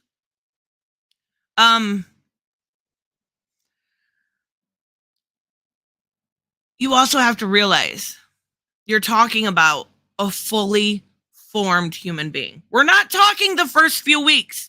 We are talking here about late-term abortion, right? And I fully think that most people thought I was going to come in here and be on Lance's side with this. Not when it comes to kids. Sorry, can't. Argument, because you're pro-abortion, right? Sure. Pro-choice traditionally in this country put limits at around like 15 to 16 weeks, meaning if the baby is dependent upon the body of the mother. Wait, did he say 15 or 16? Put limits at around like 15 to 16 weeks. See, I still think that's a little too early also. I think there's got to be a compromise, right? So if Tim is saying 15 or 16 weeks and Lance is saying 9 months and at any point, right? There's got to be a compromise. 15 or 16 weeks, it's not awful, right? Like it's much better than 6 weeks like it is some places. But I would say viability when it can live outside of the womb is where the cutoff should be. There has to be limits to any autonomy to preserve. Yes, absolutely. Like you can't use your autonomy to have sex with someone that doesn't want to. Yes, there's always limits of it, right? And he was acting like that was a gotcha. No, it's really not, because you have to look at it in this sense. There is going to be limits to everybody, and that includes women. And that also, when you create a baby, right? That baby at some point needs its own rights. And I'm still, here's the thing, I'm still my body, my choice. But I think I am more of the mind of you there's gotta be, good morning, Pika, good morning, Jason. There's gotta be limits. That is a baby. I believe in my body, my choice with limits. And I got a soft spot. I can't help it. Meaning, if the baby is dependent upon the body of the mother, then it is the body of the mother and she has final say. If the baby is viable, it can be removed in a process. Fucking Val. This is why I love Val. I don't think I had rights when I was a simple anus suspended in goo. No. Then I would say you did not, but now you do. It ends the pregnancy, but doesn't end the life of the baby. That's kind of like the compromise where the baby gets to live and the woman no longer has to be pregnant. There seems to be this amoral argument where, well, but just kill the baby anyway, which doesn't make any logical sense. That's the pro-abortion side. So if you go back to the 90s, if you go back to safe, legal, rare, et cetera, if you even look at Tulsi Gabbard in 2020, that's where I'm at. Conservatives are pro-life outright. Seamus would argue abortion in any capacity should be banned entirely. I'm in the traditional Democrat position. But you see, there is a tribal, amoral, illogical position of just let them kill the baby regardless. I don't see any logic there. I don't see how that makes sense morally or ethically or just mathematically. Right. So you said I'm pro-abortion. What I'm against is forced birth. And I don't think the state should be forcing women to give birth against their will, which is what your position and your position is as well. So I'm against that. I think that's creepy government shit. I don't think they should be forcing them and turning them into these viable wombs against their will. I completely agree. I'm against forced birth, just like you. Cool. Except my difference is that if the baby's at 8 months and can survive, they can take the baby out as if they would have an abortion, but not kill it in the process. Absolutely. If it's viable at 8 months, is it viable? Yes, it is. Yes, it is viable at 8 months. Dude, there have been babies after 20. I think it's 24 weeks. I'm pretty sure it's 24 weeks. Yeah, I am 99% positive it's 24 weeks, but that's I think that's a safe cutoff point. I really, really do. I think it's a safe compromise also between people like this guy who said he's all abortion should be illegal, and then people like Lance who said it should always be legal. That's a safe compromise. 20 weeks. Bro, your whole position is that women have a right to kill the baby even if they end the pregnancy, and there's no logic there. The logic is that I don't think you agree with forced birth at a point. How? How at 8 months? At 8 months, Tim Pool thinks forced birth is fucking cool and poggy. Stop making up stupid bullshit. What? Okay, I do not like Tim Pool. Why is this guy making me defend Tim Pool? He's looking out for the baby also. It's as simple as that. It's as simple as that. I'm not a big fan of the word forced birth. But I do think there is situations like Texas that has really, really strict laws that I could see using that. But it just feels like the whole thing comes down to, it feels like Lance hasn't stepped outside of people that agree with him in so long, he doesn't know how to have this kind of conversation. Wait, what? My body, my choice, but pay me and your choice can be my choice. Well, now Albus wants to be a surrogate. But no, hold on. That's what this is. Bro. Nonsense statement, because I already said I agree with you. A woman should be able to end her pregnancy whenever she wants. A woman could end her pregnancy whenever she wants. Say it. Tim Pool said a woman can end her pregnancy whenever she wants. Yeah, aborting is getting for both ending a pregnancy. Tim Pool agrees with forced birth is a false statement. You're lying. I have already said I believe that women have a right to terminate their pregnancy to a certain amount of time. At 8 months before you draw the line.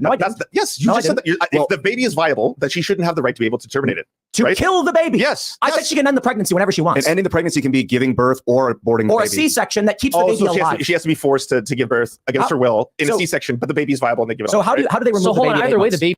Yeah, what's wrong with that? There's another compromise. Now, I don't know that I don't know that Tim Pool necessarily holds a lot of. I don't know. I guess I don't know enough about him. I don't watch him because all of his stuff is like anti-trans propaganda. But that's another compromise, right? But political parties don't want to do that because they're just. It's a very, very big way to raise funds. It is a massive way for them to raise funds on abortion, right? But that's another compromise, right? You can at 8 months C-section. I mean, there are things that can be worked out. It's the extremists in the parties that really damper a lot of it. The Marjorie Taylor Greens, the AOCs. Baby comes out of her. You're saying so you literally want forced birth. You literally want to force women to give birth against their will. So you're saying you're saying they should use the tools to rip apart the body and pull that out. Whereas I'm saying they should just take the baby out. She should have the right to decide what happens to her body. That's it. Okay, but either way, the child is coming out. You're making this argument about forced birth. Either way, what is in her body is going to be outside of it. The question is it okay to shove forceps into the skull of the small person who's inside of her and then tear them apart limb by limb to get them out? Or should we say, no, that's not an acceptable way of delivering a baby. You shouldn't kill that unborn child. How is that for either way it comes out of her body? Either way the child comes out of her body. It's not as if there's one scenario where the pregnancy magically disappears and doesn't leave the body. Forced birth is a nonsense politics statement. But in your scenario, she's being forced to give birth against her will. Like she's already pregnant. Oh my God. The baby's coming out no matter what. Absolutely. How is C-section forced birth? It's not. It's not. Some women can't give birth. It happens. AOC is a Marxist-Leninist? I never knew that. I didn't know that either. I missed something in the chat. He is. That's funny. That's exactly who he is. That's what we figured out in the beginning. He dug himself into hole. Yeah, I do feel bad for him because he was definitely talking in circles here. Dude, I know, but we're not talking about forcing her to do anything. She's pregnant. But then endorse that position. I did. Stick by it. No, I reject there's no such thing as forced birth. They're saying you can't kill that baby. Let me tell you how fascinating this is. Because she the has left the baby inside her. is so Yes, she does. fervent Baby about inside her. legalizing the killing of a baby at 9 months that I can sit here and say I think women should be able to terminate their pregnancy whenever they want. But if the baby is viable, there's no reason. She has to be forced to give it. Then she has to be forced to give birth and then give the baby up. Is what you're saying? Give birth. Define. Yes. Okay. So that is forced birth, right? So she can't decide to terminate it. Wait. Hold on, Race. A C-section is forced because you have to cut it out of the mother who doesn't want to have the baby. What they're talking about specifically is a woman that was going to terminate the baby. So the third option is a C-section and put it up for adoption. That's what they were talking about. The baby's coming out one way or the other in that situation, right? So why is that not a compromise at the bare minimum? A compromise. Define At 8 or 9 birth. months. Define give birth. You just said at 8 months if the baby is viable. I didn't say 8 months. Define give birth. I'm trying to understand what you're saying by forced birth. What does birth mean? You just said when she is at Can you 8 or 9 define it? months. Okay, so she's at 8 or 9. I said viable. Okay, so it's viable. The baby's viable. She should have to give birth to it in some capacity. C-section, whatever. Define birth, and I can answer your question. Birth, the removal of a child into the world from a mother's womb. So how do they do that? The woman pushes the baby out. So then what would you call an abortion at 8 months? Is the woman pushing the baby out? No, it's most likely a medical procedure done by a doctor. And what is that medical procedure? An abortion. But what is that? See, that's what I mean. He doesn't know how it's done. This is the problem I have, is he's an intelligent person. He should have been more prepared for this argument.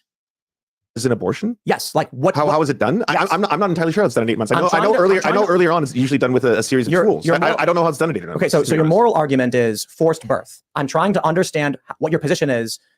If you don't know how an abortion is done, then are you in favor of forced birth? Am I in favor of forced? No, I'm against forced birth. But you think that women should have to expel the baby, right? It's completely fine for me not to know the medical procedure of how abortion is done to stand up for the rights. No, it's not. I mean, it is. But if you're arguing for that, then you should know it. That's my issue. Just know the basics.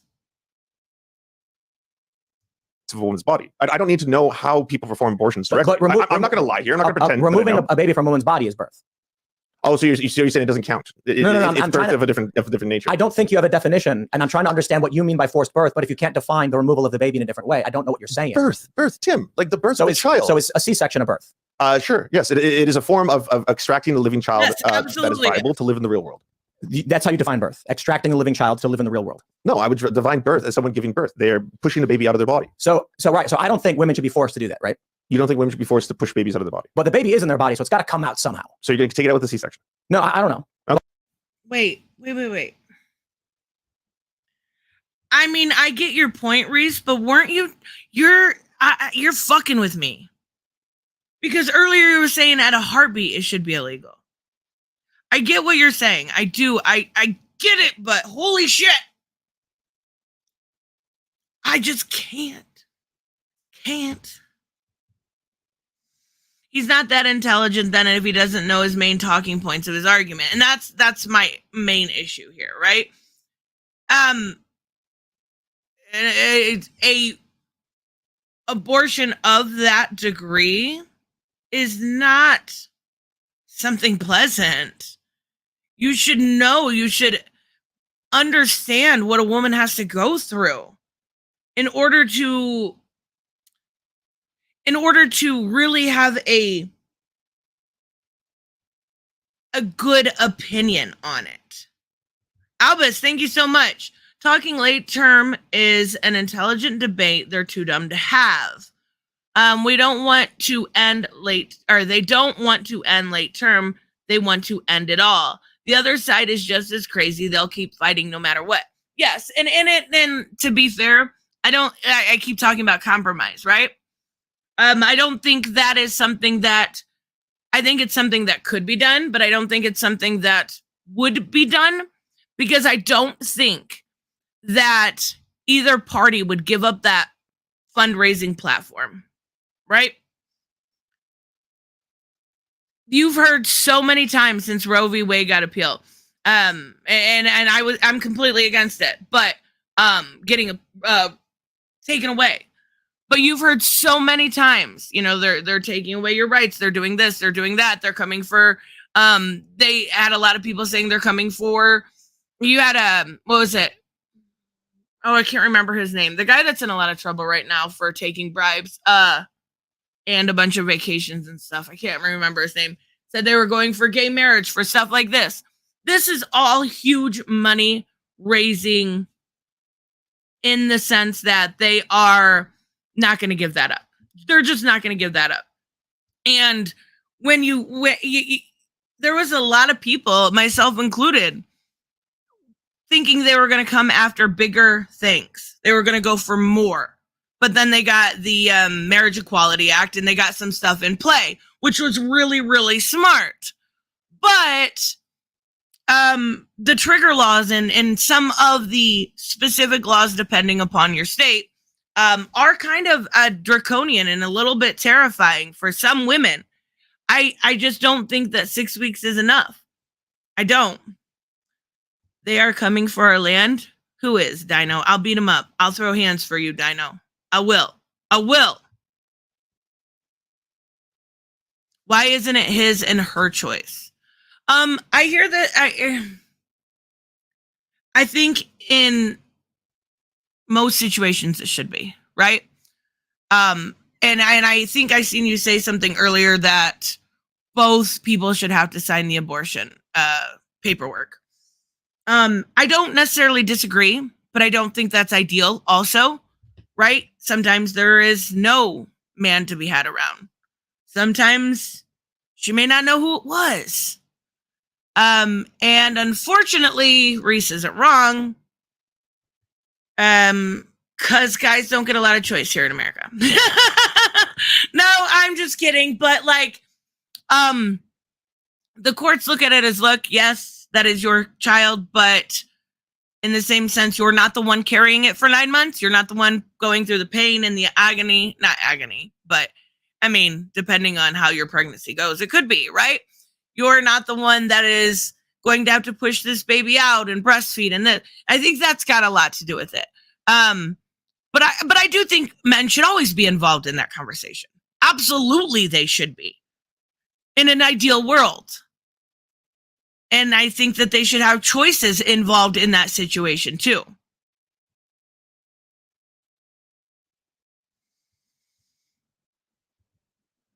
Ori is 100% right here.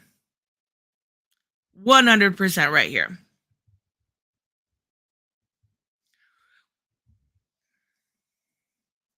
But I'm trying to figure out what you mean by this. So that would be forced birth. So she's forced to give and make a viable child, live in the real world. I mean, when you're pregnant, the baby's going to come out of you. Yeah. I want to get to the math part and then switch over to the jazz. Baby removed from her no matter what anyone says or does.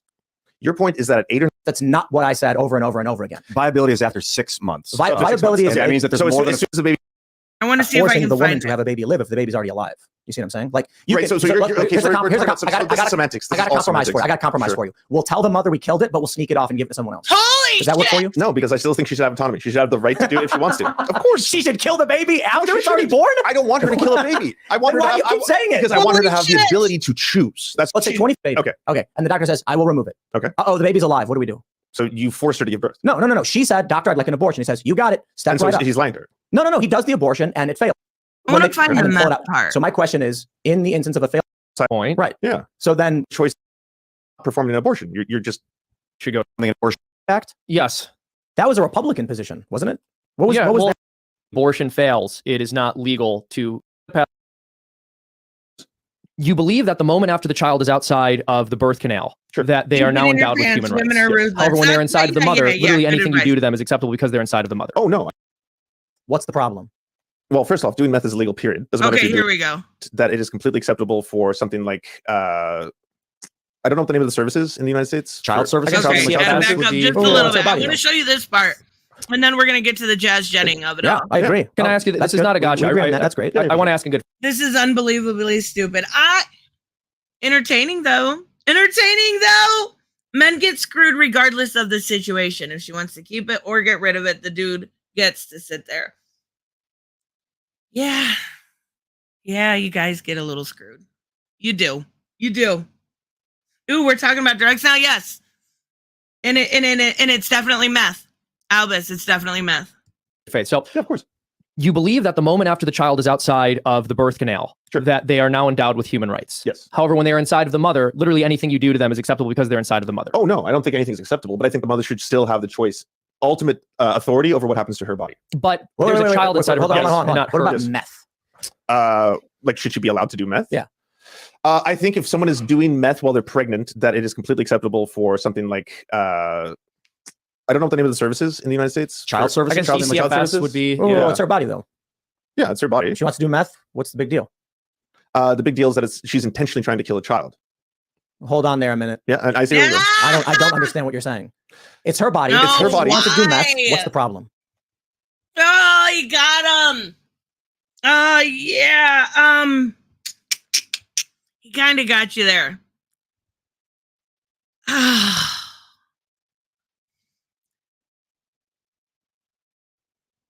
That was painful. That was painful. I'm not gonna lie, that was painful. He did get the he got him there when it comes to the idea of drug use. Now, I do think that most people would probably disagree with me. I am not a big fan of drug being illegal as it is. So I think if you want to fuck up yourself, then fuck up yourself, right? But that was a pretty good gotcha. Canada won't let Lance back. Yeah. I have an extreme. I will be very honest. I have an extreme view on drugs. I do think that, I don't know if it's a libertarian view or what you would call it, but I do think that most drugs should be legal, not just for the use, like, you know, recreational, or at least decriminalized. I don't necessarily mean legal, decriminalized. It's a freedom, right? I'm like I said in the beginning, I'm pro freedom, but also there are a lot of really great medical uses for certain drugs, for mental health, for stuff like, you know, like acid, right? If you take it away from a class 1 scheduling and put it in class 2, you can do testing upon testing and look into these things and see what medical use is. Medicinal marijuana. Yes. Would you not listen to this? You're in pain all the time. You're one of those people that are living day to day to day in pain. Your doctor is going to pump you. Your doctor is going to pump you with Percocet or Vicodin or Tramadol. They're going to pump you with stuff like Flexeril and Xanaflex. They're going to pump you with drugs. Or you could get medicinal marijuana and give it a try. Smoke a bowl and relax. I know what I'd take, but I also am not a fan of how much pain pills are pushed on people, right? And because of stuff like that, we saw all the issues when it came to the Oxycontin and the, was it Pfizer? I don't think it was Pfizer. It was the other one that got sued and they caused this horrid issues in the Midwest, right? So many deaths, so much now that there's a fentanyl crisis. I mean, like, I am not a fan of it at all, right? Not even a little bit. Medicinal marijuana, on the other hand, I think is a tool that should be explored a little bit more. And I think it is not just medicinal marijuana, but, you know, uses for other drugs. And unfortunately, you know, a lot of companies can't because they're Schedule 1. Let's see if we can find this timestamp. Statistics on that, I've never heard that before. Well, so the first thing I pulled up was that transgender and non-binary people up to I think She we said went that she's satisfied with it. What That did should she be the say? extent of it. What did you say? Okay, here's where they're Repair talking about repairs that. something which is broken. You use the example of somebody's appendix not functioning properly. Yeah, of course. Okay, yes. So what you have to do in that instance is intervene so that the body can function as it is intended to. Destroying somebody's ability to procreate. It can, but it doesn't always. And you Also, can be like, trans and not sure. get any operations at all. So I think you are. So like I'm in favor of making sure these people can always have families and have kids, right? Wow, Their his results chat necessarily- goes That is- so that is not true. fast. I said, His chat goes so fast. Albus, thank you so much. He was ill prepared. He makes Temple look good. That's his biggest mistake. And the company was, Purdue. Yes, Purdue Pharma. Thank you. Yeah. It takes a lot to make Tim Pool look good, right? It does. It really does. And he seemed to achieve that. Definitely ill prepared. And I think that was his biggest mistake. So you're trying to go full insanity? Wait. Let's be clear here. I was always full insanity. Thank you so much, Albus. the removal There's of also the, people who are trans that never get bottom you surgery. seem very scared of this. It's scaring you. How am I afraid to? Because you keep deflecting when I ask you. Okay, I gotta back up a little bit more. Uterus is an absolute sterilization, and then puberty blockers have a very. The results you're looking for. So let me ask you a question. Why do you think we're seeing the a rapid increase in the past few years I can explain that as well. of young people identifying? Oh, as this trans? is what I wanted to show. Can you read the study, Yeah, please? of course. He actually does a really good job of explaining the increase in queer America, or they're specifically talking about trans people. His chat is sometimes like reading a matrix code scrolling. That's why I would get, like, good for him for having the audience. But holy crap, I like to be able to read my chat and like have conversations with people. That would be so hard. So it shows the 2015 U.S. transgender survey of 21,598 participants that with hormone therapy, psychological distress for children reduces by 222%, late adolescence 153%, adulthood 81%, suicidal ideation for children goes down 135%, for adolescents 62%, and for adults 21%. That is dramatic. Is this That the Stanford Medical School survey analysis done by Jack Turbin? I don't know the person who did it. Okay. But in terms of the increase, Tim, of people, because there was a study done by I think. pull that apart, but I want to be Signify. Okay. All right, finding I stuff was out just there making which sure I is was in the very right spot. I'm sorry. ascientific and with that. I pay. Oh my God. Holy shit, Adam. I pay child support $710 a month plus spousal support. Oh my God. Holy shit.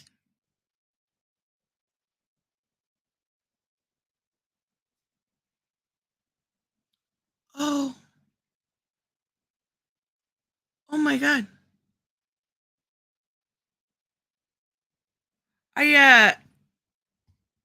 That's a lot of money.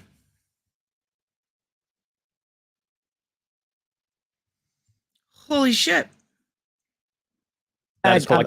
Yeah, so just please find the source of that, because I want to pull that apart, but I want to be sure that I know you're talking about that study. I'm curious as to why you think it's increasing so much. What's that signify?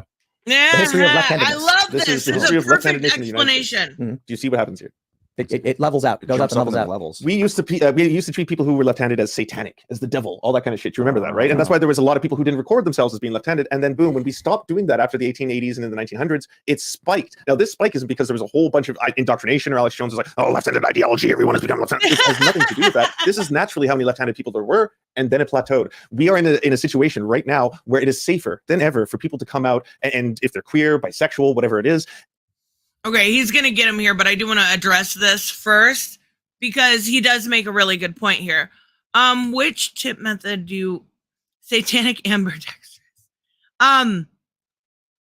Probably stream elements, because they don't YouTube takes 30% and stream elements takes like 2%. Okay, maybe it's like 5. But that's usually better. I mean, like, I feel bad even saying that, but like, I'm just gonna move on because I feel like an asshat. So he makes a good point here, and the funny thing is, there's this American dad I don't know if you guys have ever seen it, and I reference American Dad and Family Guy way too often. YouTube takes a lot more than 30%. I know it's really, really bad. But Stream Elements takes like, it's very, very minimal. Very, very minimal. It's like less than 10%. It's great. I ever since, and I'll thank Mary Mayhem so many times. She's the one that helped me set that up when I got demonetized, and it's really, really useful. It really is. But there's this American Dad, right? And basically, it is Francine, and she's right-handed, and they figure out that she was actually left-handed, and she went to a Catholic school. It's hilarious because it's like, it's basically her thinking that being left-handed is, this like devil thing, right? And I didn't know that was a thing, and I remember seeing that, and I looked it up. Use Cash App? No, I do not. I don't even know anything about it, to be fair.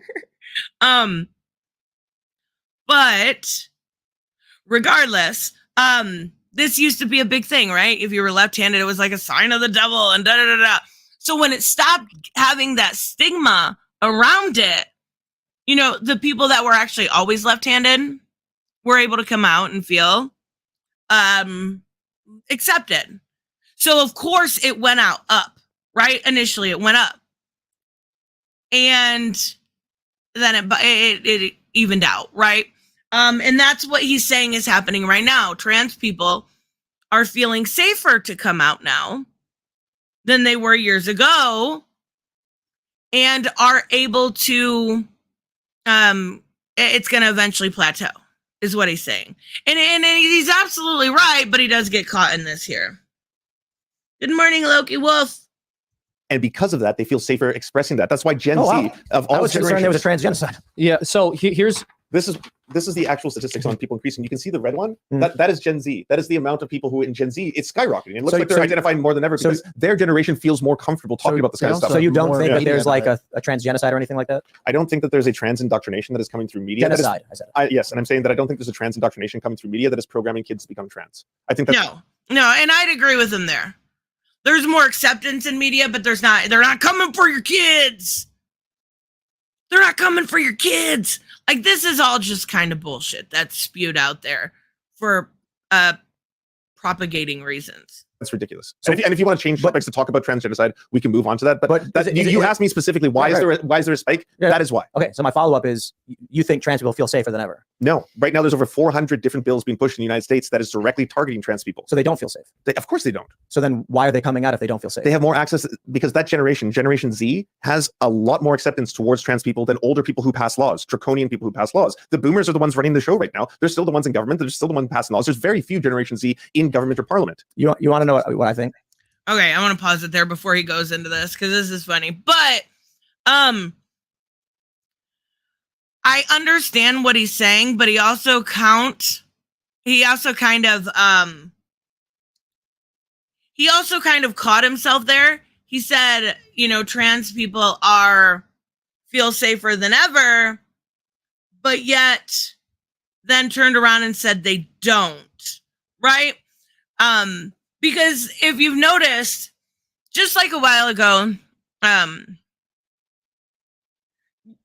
they're kind of forming this narrative that there's a trans genocide, right? You'll have a lot of people saying that, and I don't necessarily agree with that, right? I don't agree with that, and I think it is selling fear. I think it's fear mongering, right? I think there's a lot of acceptance. There's also a lot of pushback. And most of the pushback is from the right wing. And you got to learn how to handle it. I don't think there's a trans genocide. I think there's a lot of noise online, but I think the majority of Americans accept trans people as they are. Even if they don't necessarily understand it, they at least accept it. And just like the right sells, they're going to trans your kids, the left sells, they're coming for trans people, right? It's 400 anti-trans bill, but no genocide. The bills you're talking about are bathroom bills, right? The bills you're talking about are, and I'm not saying I'm for these bills. I'm not, right? But I can't agree that there's a genocide. Again, like I said in the beginning, words have to have meaning. And genocide is too strong of a word. It absolutely is. A lot of the bills that you're talking, of course they deserve to go to the bathroom. How uncomfortable would it be for you to go piss next to Blair White? She should be in the women's bathroom. Samantha Luck should be in the women's bathroom. Yes, I'm not disagreeing with that. But he's right. These are old lawmakers. These are people that are aging out of Congress. And hopefully the new generation is very, very political and start, trying to make some changes. But that even if you're saying that's how it starts, I'm not going to sell fear. That's not me. I don't think selling fear shows any kind of acceptance. I think those people use people's fears against them. I do.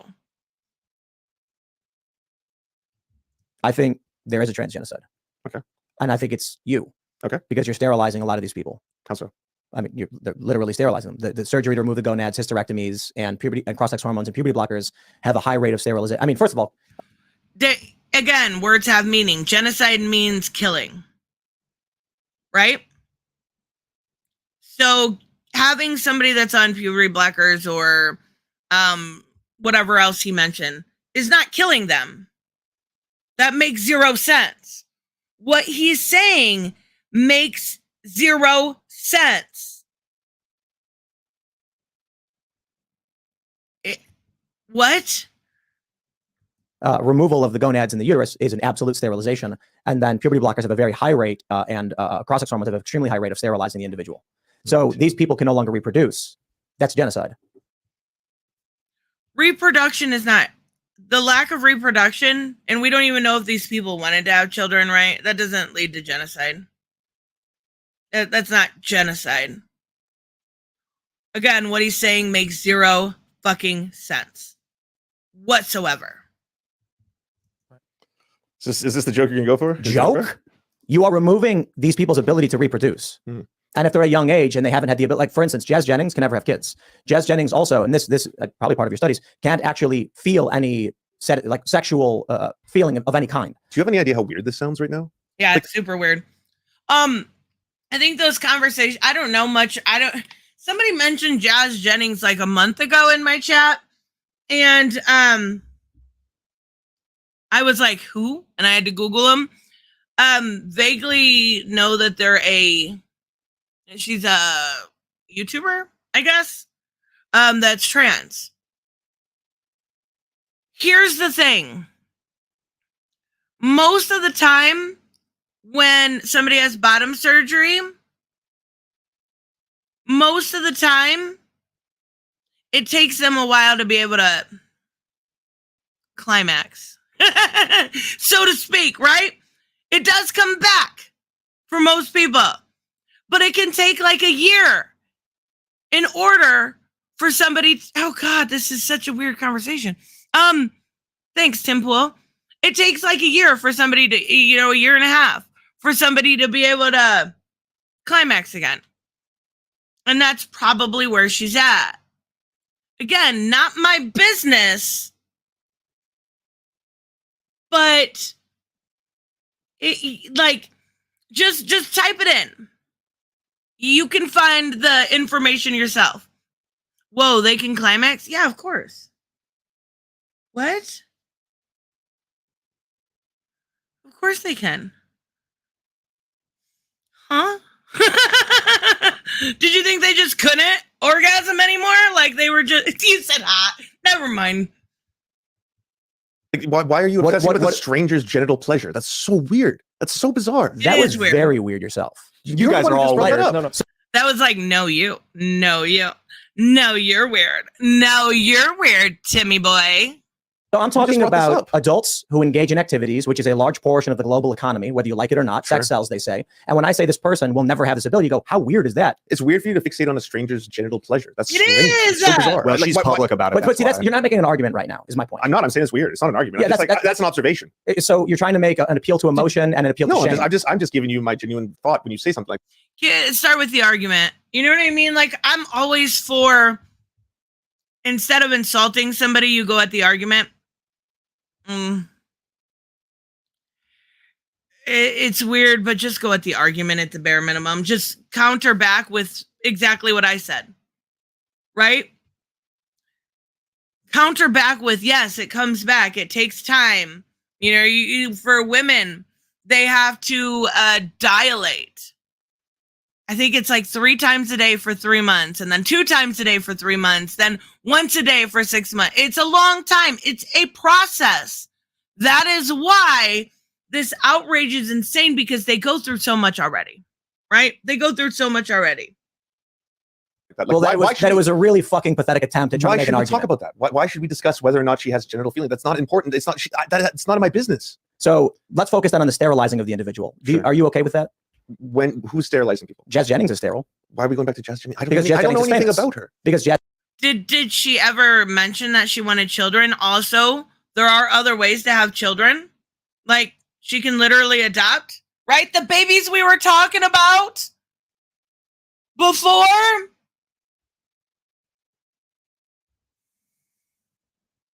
The babies we were talking about before are literally could go to people like Jazz Jennings. She can have kids.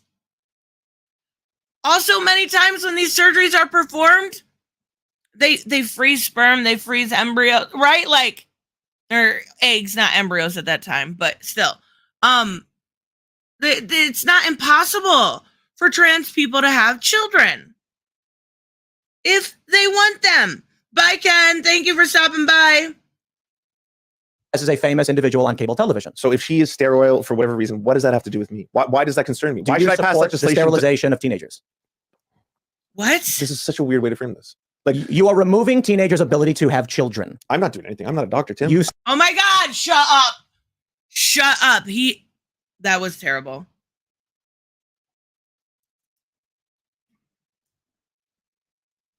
I'm not doing anything. No shit. He's talking about the policies that you are okay with.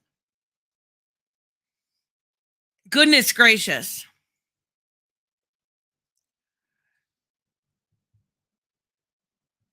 I don't have the ability that, to do this. right? I support people having access to healthcare. Of course. Why would I want to prevent that just because Do some you people have agree- bigotry towards them? Let's try again. You seem scared of this. Do you believe that parents and doctors should have the ability to remove the ability of a child for future reproduction? They should have the ability to give them access to healthhcare. Of course they should. So why do you keep saying it like that? You're implying that every single gender affirming care results in sterilization. Wait, is he really saying that trans people how many of those stories have we seen where it's like 2 men have a baby, one's trans? You know what I'm saying? Like, it's not impossible for trans people to have kids. Now, if there is a risk of sterilization, that is something that absolutely needs to be discussed, right? That is something that absolutely needs to be discussed. And as I said at the beginning, I think these are adult decisions with a little bit of leeway when it comes to, parental and doctor and child having conversations. But what? Nobody supports sterilizing kids. And these people can have children. If they reach puberty first, they weren't given, like Jazz. See, I'm very unfamiliar. Like, I barely know anything about Jazz. But yeah, I would say that it's sad, but it could be the decision that she herself wanted. And it's not, again, pro-freedom in the sense that she gets to make that decision, not me. stigmatization. That is not true at all. I said the removal There's of also the- people who are trans that never get bottom You surgery. seem very scared of this. It's scaring you. How am I afraid to? Because you keep deflecting when I ask you. So Jazz Jennings is a specific Deflecting. example. Let's try this. Let's Tim, slow down and go one point at a time. You right? think I'm deflecting because I don't want to keep talking about someone's genital pleasure who's a stranger? I'm Nice saying try. it Nice saying try. it shouldn't concern Nice you. try. It shouldn't concern Nice try. anyone, Tim. Your appeal to emotion is not going to work on me. I'm asking you a science. I know I can appeal to your emotion. I'm trying a logic-based question about the future of these people. I believe you are genociding them. I believe you intend on genociding autistic individuals. Oh, what? Hold on. Hold on. The future of these people. I believe you are genociding them. I believe you intend on genociding autistic individuals. I genuinely believe that. Who's autistic in this? A large portion of trans kids are autistic, namely females. So it's not. It's like 20-something percent. But he just said, hold on. Hold the phone. He just said that he is, first off, obviously there's no genocide involved with his position. Like, you gotta, again, words have meaning. But then he goes on to say autistic individuals. You realize how demeaning that is? Do you realize how fucking demeaning that is? My near hunter, yeah. I get it, Hominus. I totally get it. This is an issue in that young, lesbian, autistic females are a large portion of those who are transgender. Do you have data on this? I mean, come on, bro. Do you have data on what you've brought up? You couldn't give me one study, but yes, I've given you not only studies, meta studies. you. I've given you multiple meta studies on this. I've given you a surplus of information on this topic. Yeah, I did see that part, and he did give him a bunch of meta studies, and he wouldn't accept it. Except for meta studies are a bunch of studies put together. It didn't make a whole lot of sense. I am autistic. I never heard anyone say that crap. Yeah, the only people I've heard say that stuff is like diversity in comics, maybe, but I have never heard. It's so just downright fucking wrong, for one, and pretty rude. Make up six times more likely to have autism, according to NPR.org. So I think you're trying to genocide autistic people. I literally six times more. What's the percentage of? That's what I asked you. 6 times, 60%. That's not how that works. That's not. You don't. 600. Sorry. No, that's not how that works. You're saying what percent of them? What percentage of trans people happen to be autistic lesbians? That was your claim. That a large portion are. I'm saying I don't know any statistics on that. I've never heard that before. So the first thing I pulled up was that transgender and non-binary people are up to 6 times more likely to have autism. Right. Right, but that's not answering the question yet. And your question is what portion of? Let me Google it again. Come on, give us a percentage. Because I thought that was sufficient, and 24%. 24%. Even if that stat is true. 6 times more common. Where is he using? Autism Research News. Okay. That is not even the majority.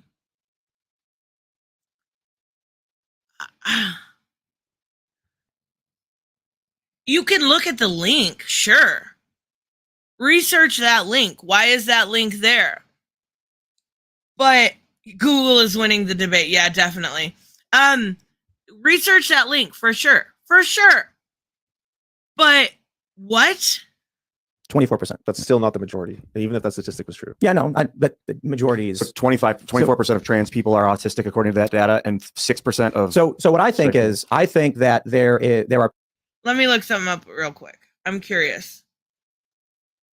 What percent of Americans are autistic?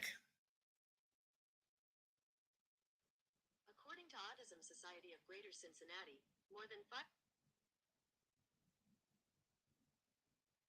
All right, let's see here. 1 in 36 children.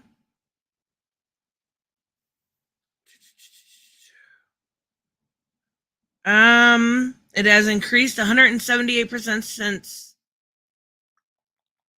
2.8%. 2.8%. So research the link, but don't say you're trying to genocide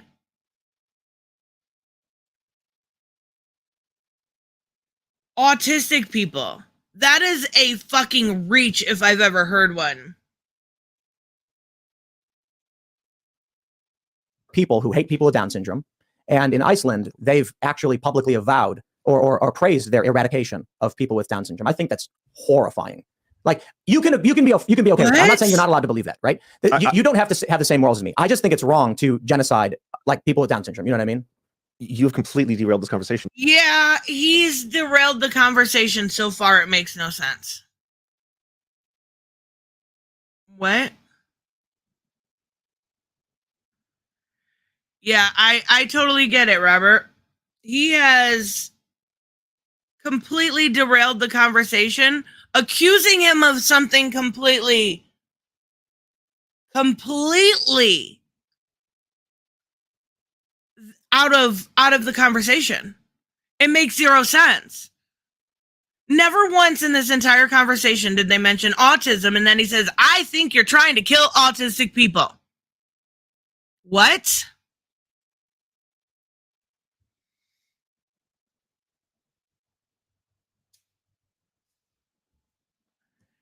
What? Where did that even come from? I don't know why people think 25% or 1 in every 4 is something to shrug at. What if you're the 25% out of 1 in 24? I didn't say it was anything to shrug at. I said you can do there's obviously a link there. It should be something that should be researched for sure. I mean, think about it. You have a 1 in 4 chance of living or, dying, whatever. Yeah, that's not something to shrug at. But also in the same sense to say, I think you're trying to kill autistic people.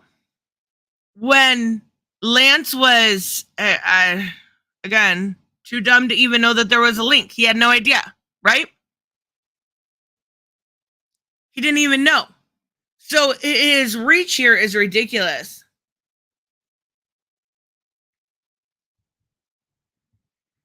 You're assuming that I'm pro people having abortions for people who have Down syndrome. When we're talking about, I'm not saying you do. I'm saying in Iceland, they've what does stated this have to do with trans rights? Right. So we see a higher rate of autistic people, autism in trans kids. You said it makes up the majority. It does not even based on the source you pulled up. Okay. 24%. Okay. I still believe that this is very much an effort. I think the left is intent on genociding trans people.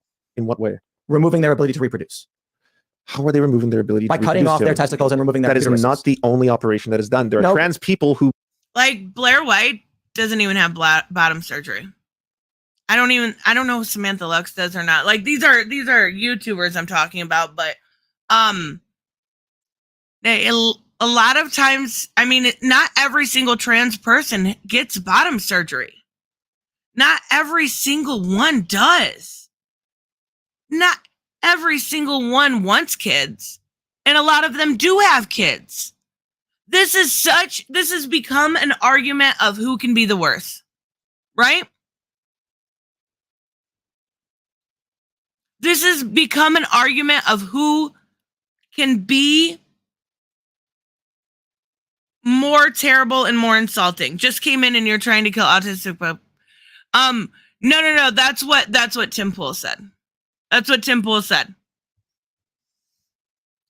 I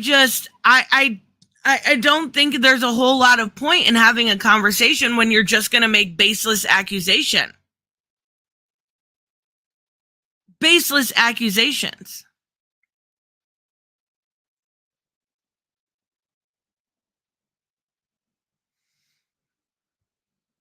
But does every trans person actually want the opposite gender? Yeah, we don't know. Trans has nothing to do with their sexuality. So we don't know, right? We don't know all of these things. It is just to a point where this has become so derailed, the conversation makes zero sense. 0 sense whatsoever. Not everyone does, but those in the medical system push these surgeries on trans people. They absolutely do not. There is long processing time for somebody to get hormones. Bottom surgery, even more, right?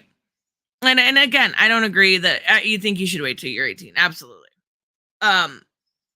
But in the same sense, that's not my decision to make.